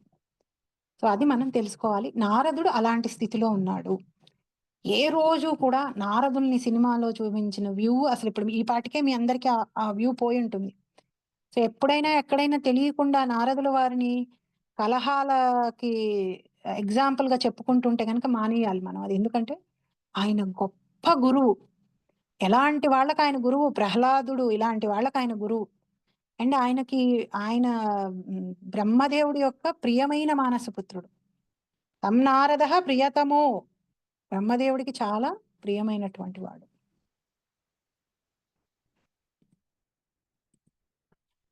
మాయాం వివిదిశన్ విష్ణోర్ 42 అండి. 41 మాతాజీ. 41 చదివేశాం మాతాజీ. 42 ఓకే. నూతన్ మాతాజీ ఇప్పుడు మీరు చదివింది 41 కదా? యాహ్! 41 చదివాం మాతాజీ. 42 మాయాం వివిదిశన్ విష్ణోర్. మాతాజీ 41 చదవలేదు మాతాజీ. 41 చదవలేదా? మనము ప్రజాపతి 41 కదా మాతాజీ. 41 మనం చదివింది. తం నారద ప్రియతమో రిక్తాదానం శుశ్రూషమాణ. లాస్ట్ చదివింది నేనే కదా మాతాజీ. సో, నేనైతే 40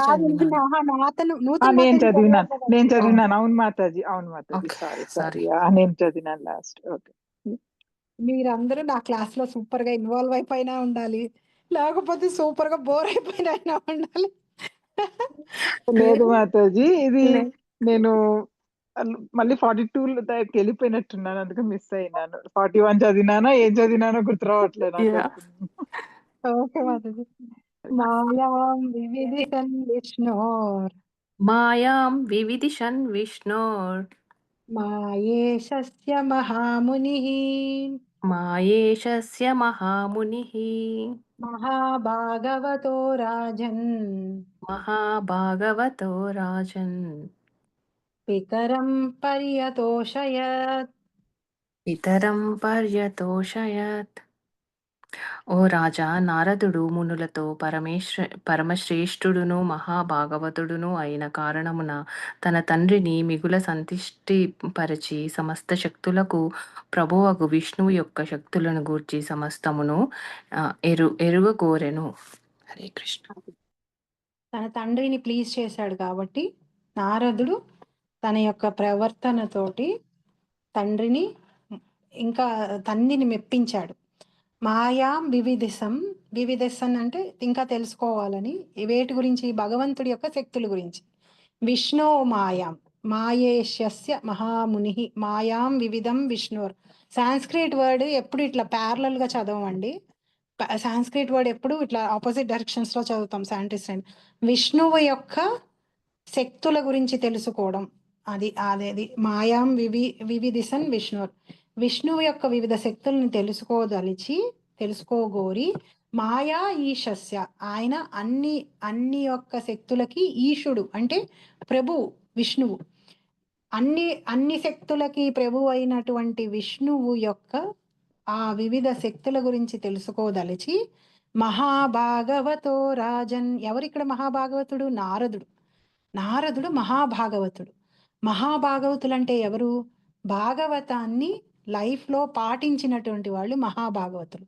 సో మనకు అందుకనే నేను భాగవతం ఇంట్లో పెట్టుకున్నానండి, భాగవతం పుస్తకం ఇంట్లో ఉంది, అది చాలు, నాకు భక్తులతోటి సాంగత్యం అవసరం లేదు అని ఎప్పుడు అనుకోకూడదు. రెండు భాగవతాలు మన ఇంట్లో ఉండాలి. ఒకటి భాగవతం పుస్తకం, ఇంకోటి ఈ మహాభాగవతులు. ఆ భాగవతాన్ని పాటించి నడుస్తున్నటువంటి పుస్తకాలు వీళ్ళు. సో వీళ్ళని ఎప్పుడు ఈ నడుస్తున్న పుస్తకాలను కూడా మనం ఎప్పుడు మనం వాళ్ళ సాంగత్యంలో ఉండాలి. మనం చదివిన విషయం వీళ్ళని చూసి నేర్చుకుంటాం అన్నమాట. సో ఈ మహాభాగవతుడు ఎవరిక్కడ? నారదుడు వారు. మహాభాగవతో రాజన్, ఓ రాజా. ఈ రాజు ఇక్కడ పరీక్షిత్ మహారాజు. పితరం పర్యతోషయత్ ఎంతో ఆయన తండ్రిని ఇంకెంతలా మెప్పించేశాడంటే, ఈ 4 శ్లోకాలే కాదు, నాకు ఇంకా వివరంగా చెప్పు, నువ్వు అర్థం చేసుకునే విషయాలు ఇంకా భగవంతుడి గురించి ఇంకా చెప్పు అని. సో బ్రహ్మదేవుడికి ఇంతకు ముందే మనం చెప్పుకున్నాం కదా, చాలా మంది పుత్రులు ఉన్నారు. దక్షుడు, 4 కుమారులు, నారదుడు, వీళ్ళందరూ. సో దక్షుడు కర్మకాండని నేర్చుకున్నాడు బ్రహ్మదేవుడి దగ్గర నుంచి. కుమారులు సనత్ సుజాత, ఆ 4 కుమారులు జ్ఞానకాండని నేర్చుకున్నారు. భక్తిని నేర్చుకున్నవాడు, ఉపాసనా కాండని నేర్చుకున్నటువంటి వాడు నారద ఋషి అన్నమాట. సో అందుకనే ఆయన ధ్రువుడు, ప్రహ్లాదుడు, వ్యాసుడు, వాల్మీకి, పృథు మహారాజు, ఒక్క అజామిలుడికి కాకుండా ఇప్పుడు మనం చదువుతున్నాం కదా, ఎవరు వీళ్ళు, చిత్రకేతు కూడా అంగీరసుడు, నారదుడు ఇద్దరు వస్తారు. వీళ్ళందరికీ ఆయన గురువు అయ్యాడు. ఇలాంటి గొప్ప భక్తులందరికీ కూడా ఆయన గురువు అయ్యాడు. అంటే ఆయన ఫస్ట్ క్లాస్ డివోటీ. నారదుడు ఈ మహాభాగవత ఫస్ట్ క్లాస్ డివోటీకి ఉండే లక్షణం ఏంటి? మనం ఆల్రెడీ చతుశ్లోకి భగవద్గీతలో చెప్పుకున్నాం కదా. మచ్చిత్త మద్గత ప్రాణ బోధయంత పరస్పరం కథయంతశ్చ మాం నిత్యం తుష్యంతి చరమంతి చ. మీరు ఎవరైనా అబ్బో వీళ్ళు చాలా ఏళ్ల నుంచి భక్తి చేస్తున్నారండి, రోజుకి 16 మాలలు చేస్తారండి అని వాళ్ళు కనిపించగానే వాళ్ళు భగవంతుడు తప్పితే వేరే విషయాలన్నీ మాట్లాడుతున్నారు అనుకోండి, వాళ్ళు ఫస్ట్ క్లాస్ డివోటీ కాదనమాట. ఫస్ట్ క్లాస్ డివోటీస్ ఎప్పుడు ఏం చేస్తారు? ఎప్పుడు భగవంతుడి గురించే మాట్లాడుతూ ఉంటారు, ఆయన గురించే కథలు చెప్తూ ఉంటారు, అవి విని ఆనందిస్తూ ఉంటారు, హ్యాపీగా చెప్తారు. ఏదో ఏడుస్తూ ఇంకా నాకు తప్పదండి, బోల్డ్ కష్టాల్లో ఉన్నాను, భగవంతుడు కథలు చెప్పుకున్నా కానీ నా కష్టాలు నా పాపాలు పోతాయేమో అని చేస్తున్నాను, నాకేమో నమ్మకం లేదు కానీ ఎవరో ఏదో చెప్పారని చేస్తున్నాను అని అలా ఏదో వెనకాల ఇంత పెద్ద ఏడుస్తూ చెప్పుకోరు. ఆనందంగా ఎక్స్పీరియన్స్ చేస్తూ, మీకు తెలుసా ఈ కథ భగవంతుడి గురించి, మీకు తెలుసా అని అలా ఒకళ్ళకొకళ్ళు చెప్పుకుంటారు. ఎప్పుడు చెప్పుకుంటారు? నిత్యం, ఎల్లప్పుడు. సో, ఈ నారదుల వారు అలాంటి కోవకు చెందినటువంటి ఆయన. ఆయన ఇక్కడ మాటలు అక్కడ చెప్పి, అక్కడ మాటలు ఇక్కడ చెప్పి గొడవలు పెట్టే వ్యక్తి కాదు. ఆయన ఇక్కడ మాట అక్కడ, అక్కడ మాట ఇక్కడ చెప్తున్నాడంటే లోక కళ్యాణం కోసం ఆ భగవంతుడి యొక్క కార్యంలో ఒక పనిముట్టుగా చేస్తాడే తప్పితే ఆయనకి వేరే ఎటువంటి అంత చీప్ లెవెల్‌కి వెళ్లి బిహేవ్ చేయాల్సిన అవసరం నారదుల వారికి లేరన్నమాట. సో, నారదుల వారు ఏం చేశారు? ఆ 4 శ్లోకాల గురించి బ్రహ్మదేవుడు చెప్పిన తర్వాత నాకింకా విషయాలు చెప్పు అని చెప్పి బ్రహ్మదేవుడిని అడగడం మొదలుపెట్టారు. 2.9.43 తుష్టం నిశామ్య పితరం తుష్టం నిశామ్య పితరం లోకానాం ప్రపితామహం లోకానాం ప్రపితామహం దేవర్షిః పరిపప్రచ్ఛ దేవర్షి పరిపప్రచ్ఛ భవాన్యన్మాను పృచ్ఛతి. భవాన్యన్మాను పృచ్ఛతి. సమస్త విశ్వమునకు ప్రపితామహుడగు తన తండ్రి బ్రహ్మదేవుడు సంతుష్టుడగుటను గాంచి దేవర్షి నారదుడు సైతం అతనిని ఈ రీతినే ప్రశ్నించి ఉండెను. శ్రీకృష్ణ. గురువుని ప్రశ్నించాలి అంటే ఏదో అప్పున్నాడు మనకి అన్నట్టుగా నిలబెట్టేసి ఎప్పుడు పడితే అప్పుడు మనం క్వశ్చన్స్ వేయకూడదు. అసలు గురువునికి ప్రశ్న వేసే హక్కు మనకి ఎప్పుడు లభిస్తుందంటే ఆ గురువు చెప్పిన ఇన్స్ట్రక్షన్ని సాధనని మనం ఫస్ట్ చేసినప్పుడు. ఇప్పుడు ఒక హోంవర్క్ ఇచ్చి పంపించాడు టీచర్, 2 డిజిట్ ఎడిషన్ నేర్పించి ఇవన్నీ నువ్వు ప్రాక్టీస్ చెయ్యి అని అడిగాడు. మనమేమో ఆ 2 డిజిట్ ఎడిషన్ ప్రాక్టీస్ చేయట్లేదు. 3 డిజిట్ ఎడిషన్ గురించి క్వశ్చన్ అడిగామనుకోండి, ఏమంటాడు వెంటనే? వెళ్ళి ముందు నీకు చెప్పిన దాన్ని ప్రాక్టీస్ చేసిరా, అప్పుడు నీకు నేను 3 డిజిట్ ఎడిషన్ చెప్తాను. ముందు ఒక ముద్ద మింగు, అన్నప్రాసన రోజునే ఆవకాయ తినక్కర్లేదు, ముందు ఒక ముద్ద మింగు, అది అరిగించుకో, నీకు తర్వాత నేను ఇంకో విషయం చెప్తాను అంటాడు. సో ఎప్పుడైనా గురువుని మెప్పించి విషయాలు తెలుసుకోవాలంటే తద్విద్ధి ప్రణిపాతేన పరిప్రశ్నేన సేవయా. తద్విద్ధి ప్రణిపాతేన, ముందు ఆయనకి సరెండర్ అవ్వాలి. ఆయన దగ్గర నుంచి భగవంతుడి గురించి విషయం తెలుసుకోవాలనే భావంతో అడగాలి. కానీ ఈయన్ని క్వశ్చన్ చేసి, ఈయన్ని అవమానపరిచి, ఈయన్ని ఎక్కట్లో పెట్టి, చూసావా నీకంటే నేను తెలివైన వాడిని అనే భావంతో ఎప్పుడూ ప్రశ్న వేయకూడదు. అలాంటి ఉద్దేశంతో మనం ప్రశ్న వేశాము అంటే అటు పక్క ఉన్నవాడు గొప్ప భక్తుడై ఉండి ఏ కారణం చేతైనా దానికి ఆన్సర్ ఆయనకి తెలియకపోతా ఆయన్ని మనం అవమానిస్తే ఆ పాపం మన ఖాతాలో వచ్చి పడుతుంది. సో చాలా జాగ్రత్తగా మన ప్రవర్తన, మన మాటలు ఎప్పుడూ ఉండాలి. సో గురువు దగ్గర నుంచి విషయం తెలుసుకోవడానికి టెక్నిక్, సీక్రెట్ ఏంటి అంటే తద్విద్ధి ప్రణిపాతేన, ముందు గురువుకి సరెండర్ అవ్వాలి. సరెండర్ అవ్వడం అంటే ఏంటి? వెళ్ళి వాళ్ళు కాలు పట్టేసుకుని వాళ్ళ ఇంట్లోకి చాకరీలు చేసేసి అవి కాదు. వాళ్ళు గురువుకి 2 రకాల సేవ చేస్తాం. వాణి సేవ, వాపు సేవ. వాపు సేవ అంటే మనం కనుక ఆ గురువు దగ్గర ఉన్నాం అనుకోండి, ఆయనకి ప్రత్యక్షంగా సేవ చేయడం, పాద సేవ చేసుకోవడం, ఆయనకి వండి పెట్టడం, ఆయనకి పనులు చేసి పెట్టడం, అట్లా. వాణి సేవ అంటే ఆయన ఇచ్చినటువంటి ఇన్స్ట్రక్షన్స్ ని పాటించడం అనమాట. సో ఇది కూడా గురు సేవ అవుతుంది. తద్విద్ధి ప్రణిపాతేన, ముందు గురువుకి శరణాగతి చేసి పరిప్రశ్నేన, అప్పుడు ప్రశ్నలు వేయాలి. కానీ ఎలా? సేవయా, సేవ చేస్తూ వేయాలి. వాళ్ళు చెప్పిన ఇన్స్ట్రక్షన్ ని ఫాలో అవుతూ వాళ్ళకి సేవ చేస్తూ అప్పుడు అడిగితే అప్పుడు ఆ గురువు ఏం చేస్తాడు? ఎంతో అనుగ్రహంతో, ప్రేమతోటి ఉపదేక్షంతి తే జ్ఞానం, ఆ జ్ఞానాన్ని ఇస్తాడు, దారబోస్తాడు. అంటే తన దగ్గర ఏమి అట్టే పెట్టుకోకుండా పూర్తిగా ఆ అడిగిన వ్యక్తికి కంప్లీట్ గా ఇచ్చేస్తాడు. తీసుకో, నాకేం భయం లేదు, నీకు మొత్తం జ్ఞానం నేను ఇచ్చేసినా రేపు అన్న రోజు నువ్వేదో నన్ను దాటి వెళ్ళిపోతావు, నువ్వు నన్ను దాటి వెళ్ళిపోయినా నాకేం ప్రాబ్లం లేదు, నువ్వు నాకంటే ఇంకా గొప్పగా మాట్లాడగలగాలి అని మొత్తం దారబోసేస్తాడు. సో గురువు కంటే శిష్యుడు గొప్పగా మాట్లాడుతున్నాడు కాబట్టి గురువు చేతకాని వాడండి, వేస్ట్ అండి, పేరు ఊరు లేని వాడండి అని ఎప్పుడూ అనకూడదు. ఒక శిష్యుడు గొప్పగా మాట్లాడుతున్నాడంటే అది గురువు యొక్క అనుగ్రహం వల్లనే మాట్లాడుతున్నాడు. ఏ రోజు ఆ గురువుని తక్కువ చేసేసి, గురువుని పక్కన పెట్టేసేసి ఏ రోజు మనం అలాంటి బిహేవియర్ని చూపించకూడదు. అలాంటి బిహేవియర్ని చూపించామంటే మన కాళ్ళ మీద మనమే కత్తితో కొట్టుకుంటున్నాడు పడిపోవడం కోసం. సో బ్రహ్మ భగవంతుడి నుంచి పొందినటువంటి జ్ఞానాన్ని, డైరెక్ట్ గా పొందినటువంటి జ్ఞానాన్ని నారదులు వాళ్ళు బ్రహ్మదేవుడి దగ్గర నుంచి పొందటానికి తండ్రి అయినప్పటికీ కూడా గురువు స్థానంలో కూర్చోబెట్టి సేవ చేసి ఆయనని మెప్పించి అప్పుడు విషయాన్ని తెలుసుకున్నాడే గాని నువ్వు మా నాన్నవి, నువ్వు నాకు కాకపోతే ఎవరు చెప్తావు, నాకు దీని మీద హక్కు ఉంది అని దెబ్బలాడి ఏమీ చేయలేదు ఆయన. అంటే ఏంటి? ఇక్కడ మీ కన్న పిల్లలకైనా సరే ఒకసారి చెప్పింత వినట్లేదు అంటే గనక మనం చెప్పడం మానేయాలి. వాళ్ళు మనల్ని ఆ స్థానంలో పెట్టినప్పుడు మనం చెప్తే వింటారు, కానీ మనల్ని గురుస్థానంలో పెట్టనప్పుడు కొన్ని విషయాలు చెప్పకూడదు. అంటే వాళ్ళకి రోజువారీ జీవితంలో గడపాల్సిన విషయాల్ని చెప్పి వదిలేయాలి, కానీ ఊరికే వాళ్ళని మనం అడగకుండా కూడా ఒక ఏజ్ దాటేసిన తర్వాత ఇంకా వాళ్ళని మనం వదిలేసేయాలి. ఇంకా వాళ్ళ చెప్పినా వింటలేదు అని మనకి తెలిసినప్పుడు ఇంకా వాళ్ళ ఇష్టం. At the end of the day మనకి వాళ్ళకి ఉన్న బంధం ఏమో జన్మజన్మల బంధం కాదు. ఈ జన్మకి మనం వాళ్ళకి తల్లో తండ్రో అయ్యాం. పూర్వజన్మలో వాళ్ళు మనకి తల్లో తండ్రో అవునో మనకి తెలియదు. సో ఈ జన్మకి అయ్యాం. ఒక ఏజ్ వరకు మనకు ఆ బాధ్యత ఉంది. చెప్పాలి, వదిలేయాలి. తర్వాత వచ్చి మనల్ని గురుస్థానంలో కూర్చోబెట్టి అడిగినప్పుడు మనం చెప్తే వింటారు, కానీ మనం ఊరికే మాట్లాడితే మనం చెప్పిందంతా కూడా ఈ చెవులోంచి ఆ చెవులోకి వెళ్ళిపోతుంది. వెళ్ళిపోవడమే కాకుండా ఇంకా మనం చెప్పాం కాబట్టి ఇంకా ప్రత్యేకంగా వేరే రివర్స్లో చేస్తారు. ఎందుకనంటే నేను మా అమ్మ నాన్న కంటే గ్రేట్ అని చూపించుకోవడం కోసం చేస్తూ ఉంటారు. కొన్నిసార్లు కొంతమంది పిల్లలకి మెచ్యూరిటీ లేనప్పుడు అది వెంటనే చాలా మంది పిల్లల్ని కూడా ఏమంటంటే వాళ్ళ యొక్క ప్రెస్టేజ్ బ్రాకెట్లో వేసుకుంటూ ఉంటారు. మా పిల్లలు బాగుంటే నాకు ప్రెస్టేజ్ అనుకుంటూ ఉంటారు. లిటరల్గా మన పిల్లలు బాగున్నా బాగోకపోయినా, మనకు ఆస్తులున్నా ఆస్తులు లేకపోయినా, మనకి ఏమున్నా ఏమో లేకపోయినా ఆ ప్రెస్టేజ్ అనే బ్రాకెట్ ఒక టెంపరరీ బ్రాకెట్. అది ఒక టెంపరరీ పోస్ట్. దానికోసం జన్మలకి కావాల్సిన పాపాలను మనం ఎప్పుడూ తెచ్చుకోకూడదు.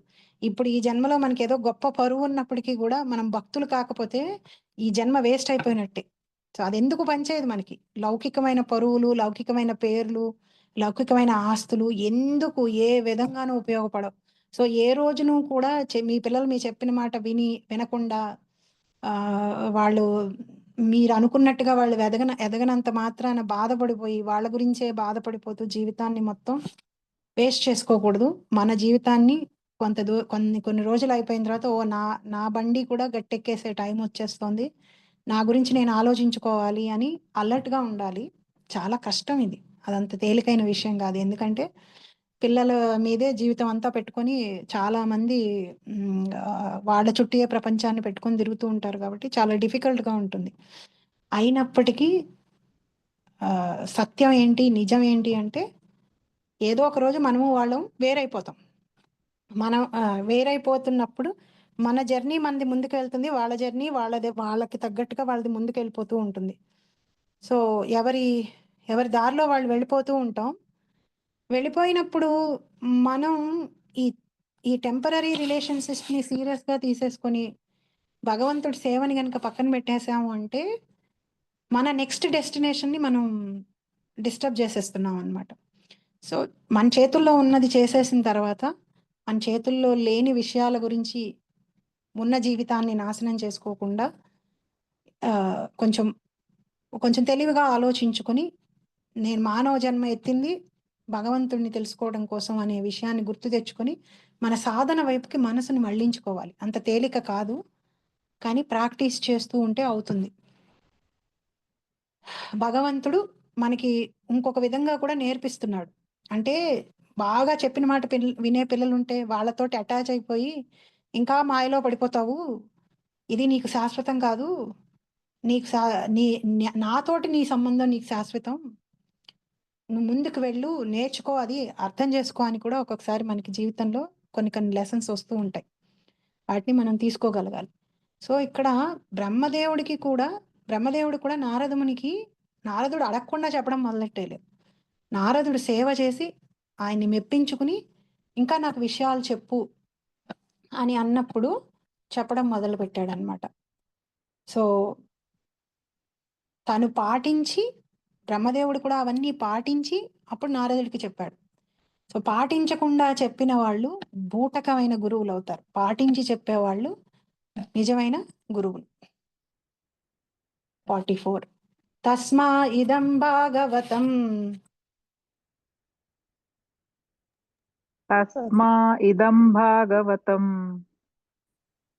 పురాణం దశలక్షణం ప్రోక్తం భాగవతా ప్రాహ.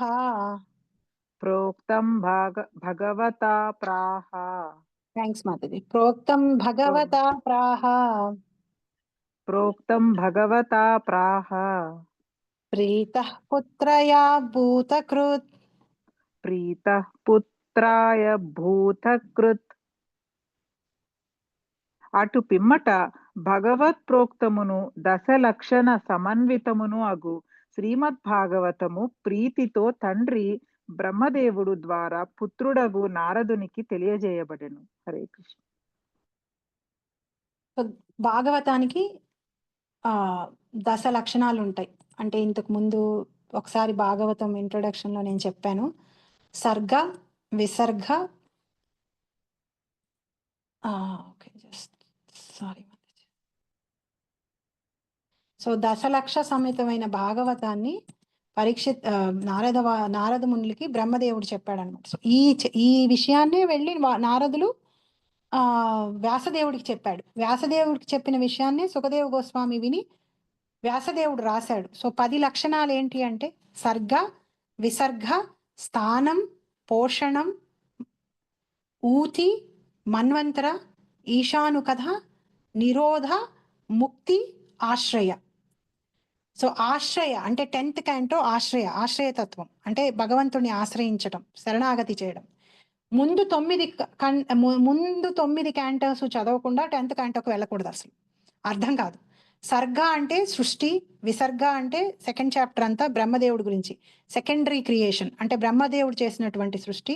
స్థానం అంటే జీవులు వివిధ లోకాల్లో ఎలా ఉన్నారు, పోషణం అంటే వీళ్ళని ఎలా పోషిస్తారు, ఊతి అంటే మనం కర్మలు చేయడానికి మనకి ప్రేరేపించేవి ఏమిటి, మన్వంతరం అంటే ఎంతమంది మనువులు ఉన్నారు, వాళ్ళ కాలాలు, వాళ్ళ ఇదేంటి, ఈశాను కథ అంటే భగవంతుడి గురించి, భగవంతుడి యొక్క భక్తుల గురించి కథ, నిరోధ అంటే ఎన్హిలేషన్ అన్నమాట, అంటే లయం చేయటం, ముక్తి లిబరేషన్, ఆశ్రయ వచ్చి షెల్టర్. సో ఈ 10 టాపిక్స్తో కూడినటువంటి శ్రీమద్ భాగవతాన్ని బ్రహ్మదేవుడు నారదుల వారికి చెప్పాడు.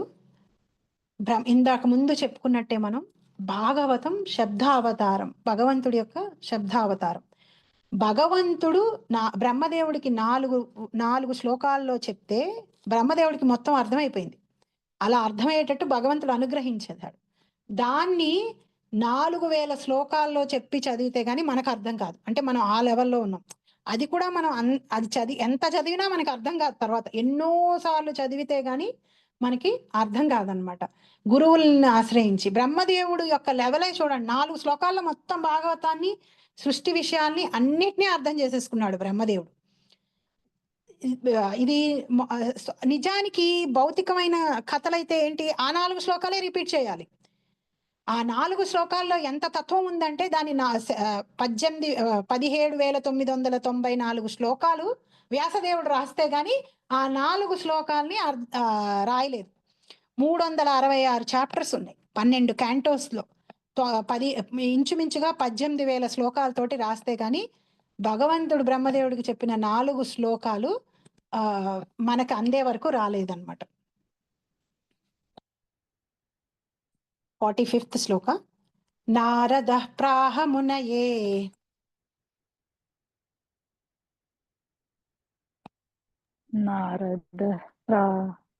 నారద ప్రాహ మునయే సరస్వత్యాస్తటే నృపా. సరస్వత్యాస్తటే నృప. ధ్యాయతే బ్రహ్మ పరమం. ధ్యాయతే బ్రహ్మ పరమం.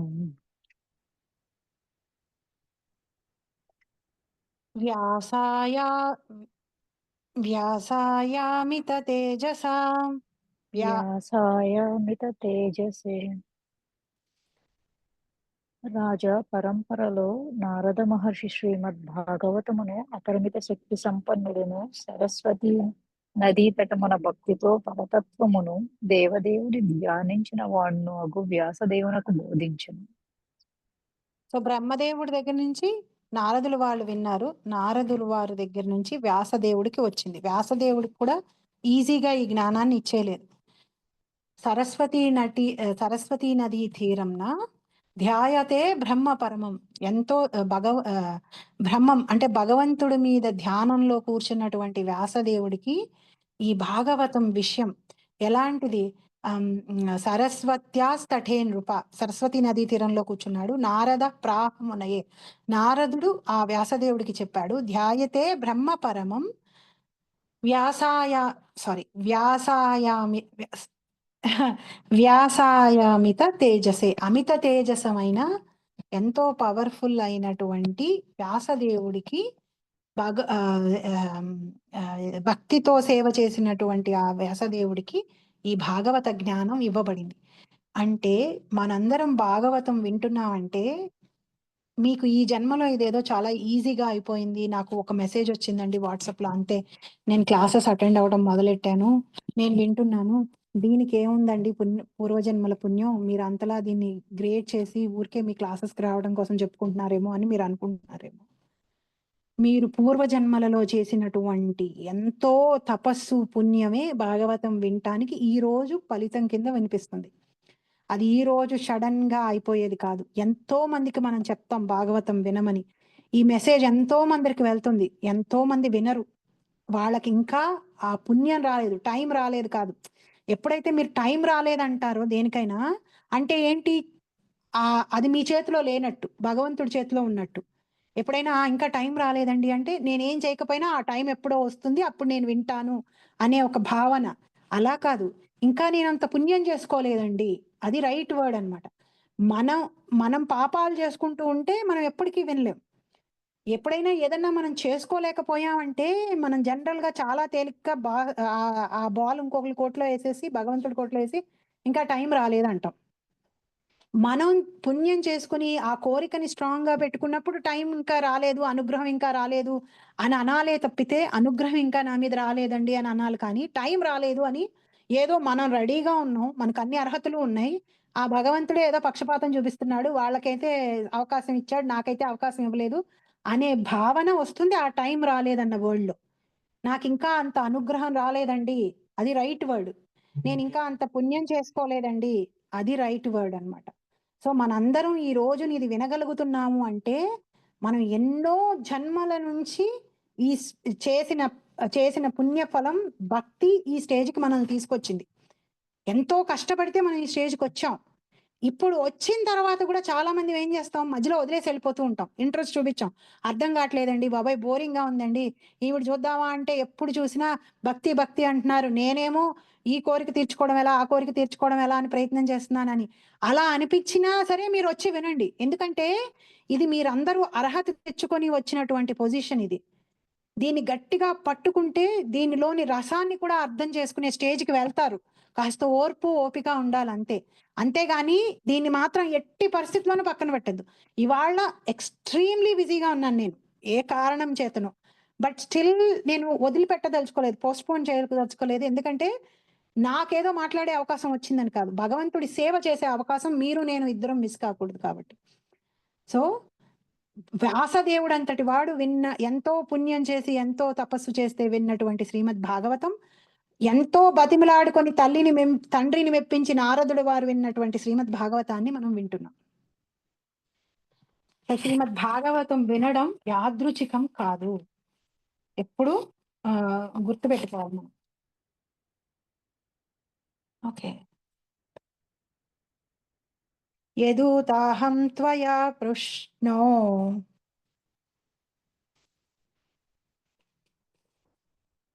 46th శ్లోకం ఉందా అండి మీ బుక్స్ లో? ఉంది మాతాజీ. ఉంది Mataji. Okay okay, go head అండి. కొన్ని ప్లేసెస్ లో లేదు 46, అందుకని. ఓకే. యదుత యదు ఓకే, మీరు చదవండి మాతాజీ. ఓకే మాతాజీ. యదుతాహం త్వయా పృష్టో వైరాజాత్ పురుషాద్ ఇదం వైరాజాత్ పురుషాదిధం యథాసీత్ తద్ ఉపాఖ్యాస్తే యథాసీతదుపాకాస్తే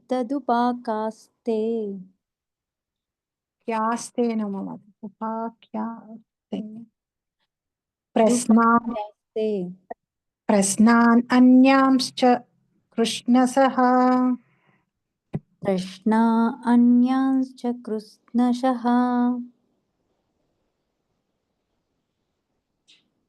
రాజా, భగవానుని విరాట్ రూపం నుండి విశ్వము ఏ విధముగా ప్రకటమైనది అనేది ప్రశ్నతో పాటు నీ ఇతర ప్రశ్నలన్నింటికిని నేను ఇదివరకే పేర్కొనబడిన 4 శ్లోకముల వివరణ ద్వారా సవిస్తర సమాధానం మొసుగుదును. హరే ఆ కృష్ణ. 4 శ్లోకాలతో పాటు ఇంకా డీటెయిల్డ్‌గా నువ్వు అడిగిన ప్రశ్నలన్నిటికీ నేను సమాధానం చెప్తాను అని చెప్పి బ్రహ్మదేవుడు నారదుల వారికి చెప్పాడు. శ్రీమద్ భాగవత ఆరంభమునందే తెలుపబడినట్లు ఈ దివ్య వాంగ్మయము వేదవృక్షపు పక్వ ఫలమై ఉన్నది. కనుక విశ్వకలాపములకు సంబంధించిన మానవ సాధ్యములైన సర్వ ప్రశ్నలకు శ్రీమద్ భాగవతం సమాధానం ఒసగబడును. ఆ సమాధానములు వానిని వివరించు వాని యోగ్యతపై ఆధారపడి ఉండును. నేను ఏమాత్రం పరంపర నుంచి పక్కకు వెళ్ళిపోయినా, చెప్పేవాళ్ళు ఏమాత్రం పరంపర పక్క నుంచి పక్కకు వెళ్ళిపోయినా చెప్పడానికి యోగ్యత పోతుంది వాళ్ళకి. సో ఎప్పుడైనా ఈ విషయాన్ని బాగా చెప్పగలగాలి అంటే గట్టిగా గురువు పాదాలు, వ్యాసదేవుడి పాదాలు, బ్రహ్మదేవుడి పాదాలు, నారదుడి వాళ్ళ పాదాలు, సుఖదేవ గోస్వామి పాదాలు పట్టుకుంటేనే ఈ విషయాన్ని మనం సరిగ్గా చెప్పగలం. ఏ మాత్రం ఆ గురువులకి ప్రణామం చేయకుండా ఈ స్క్రిప్చర్ని మనం చదివి అర్థం చేసుకోగలం, నాకు బాగా తెలుసు అని అనుకున్నామో బాగా కన్ఫ్యూజన్ లోకి వెళ్ళిపోతాం అన్నమాట. శ్రీమద్ భాగవతమునందలి దశవిధ విభాగములు సర్వ ప్రశ్నలకు హద్దు అయి ఉన్నవి. బుద్ధిమంతులకు మనుజులు సరి అయిన ఉపయోగము ద్వారా వాని నుండి సమస్తమగు సముచితమగు లాభమును పొందగలరు. శ్రీమద్ భాగవతంలో మనకి సమాధానం దొరకని ప్రశ్నలు అంటూ ఉండనే ఉండవు. అన్నిటికీ మనకి సమాధానం శ్రీమద్ భాగవతంలో దొరుకుతుంది.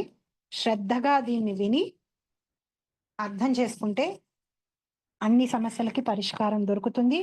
ఎంతో ఎంతో అదృష్టం ఉంటేనే శ్రీమద్ భాగవతాన్ని మనం వినగలుగుతాం అనే విషయాన్ని ఇంతకు ముందు శ్లోకంలో ఆల్రెడీ సుఖదేవ గోస్వామి చెప్పాడనమాట.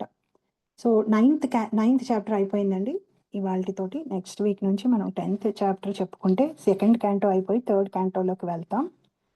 ఇక్కడికి ఆపుతాను. Thank you all so much, extremely thank you. ఎందుకంటే మీరందరూ టైం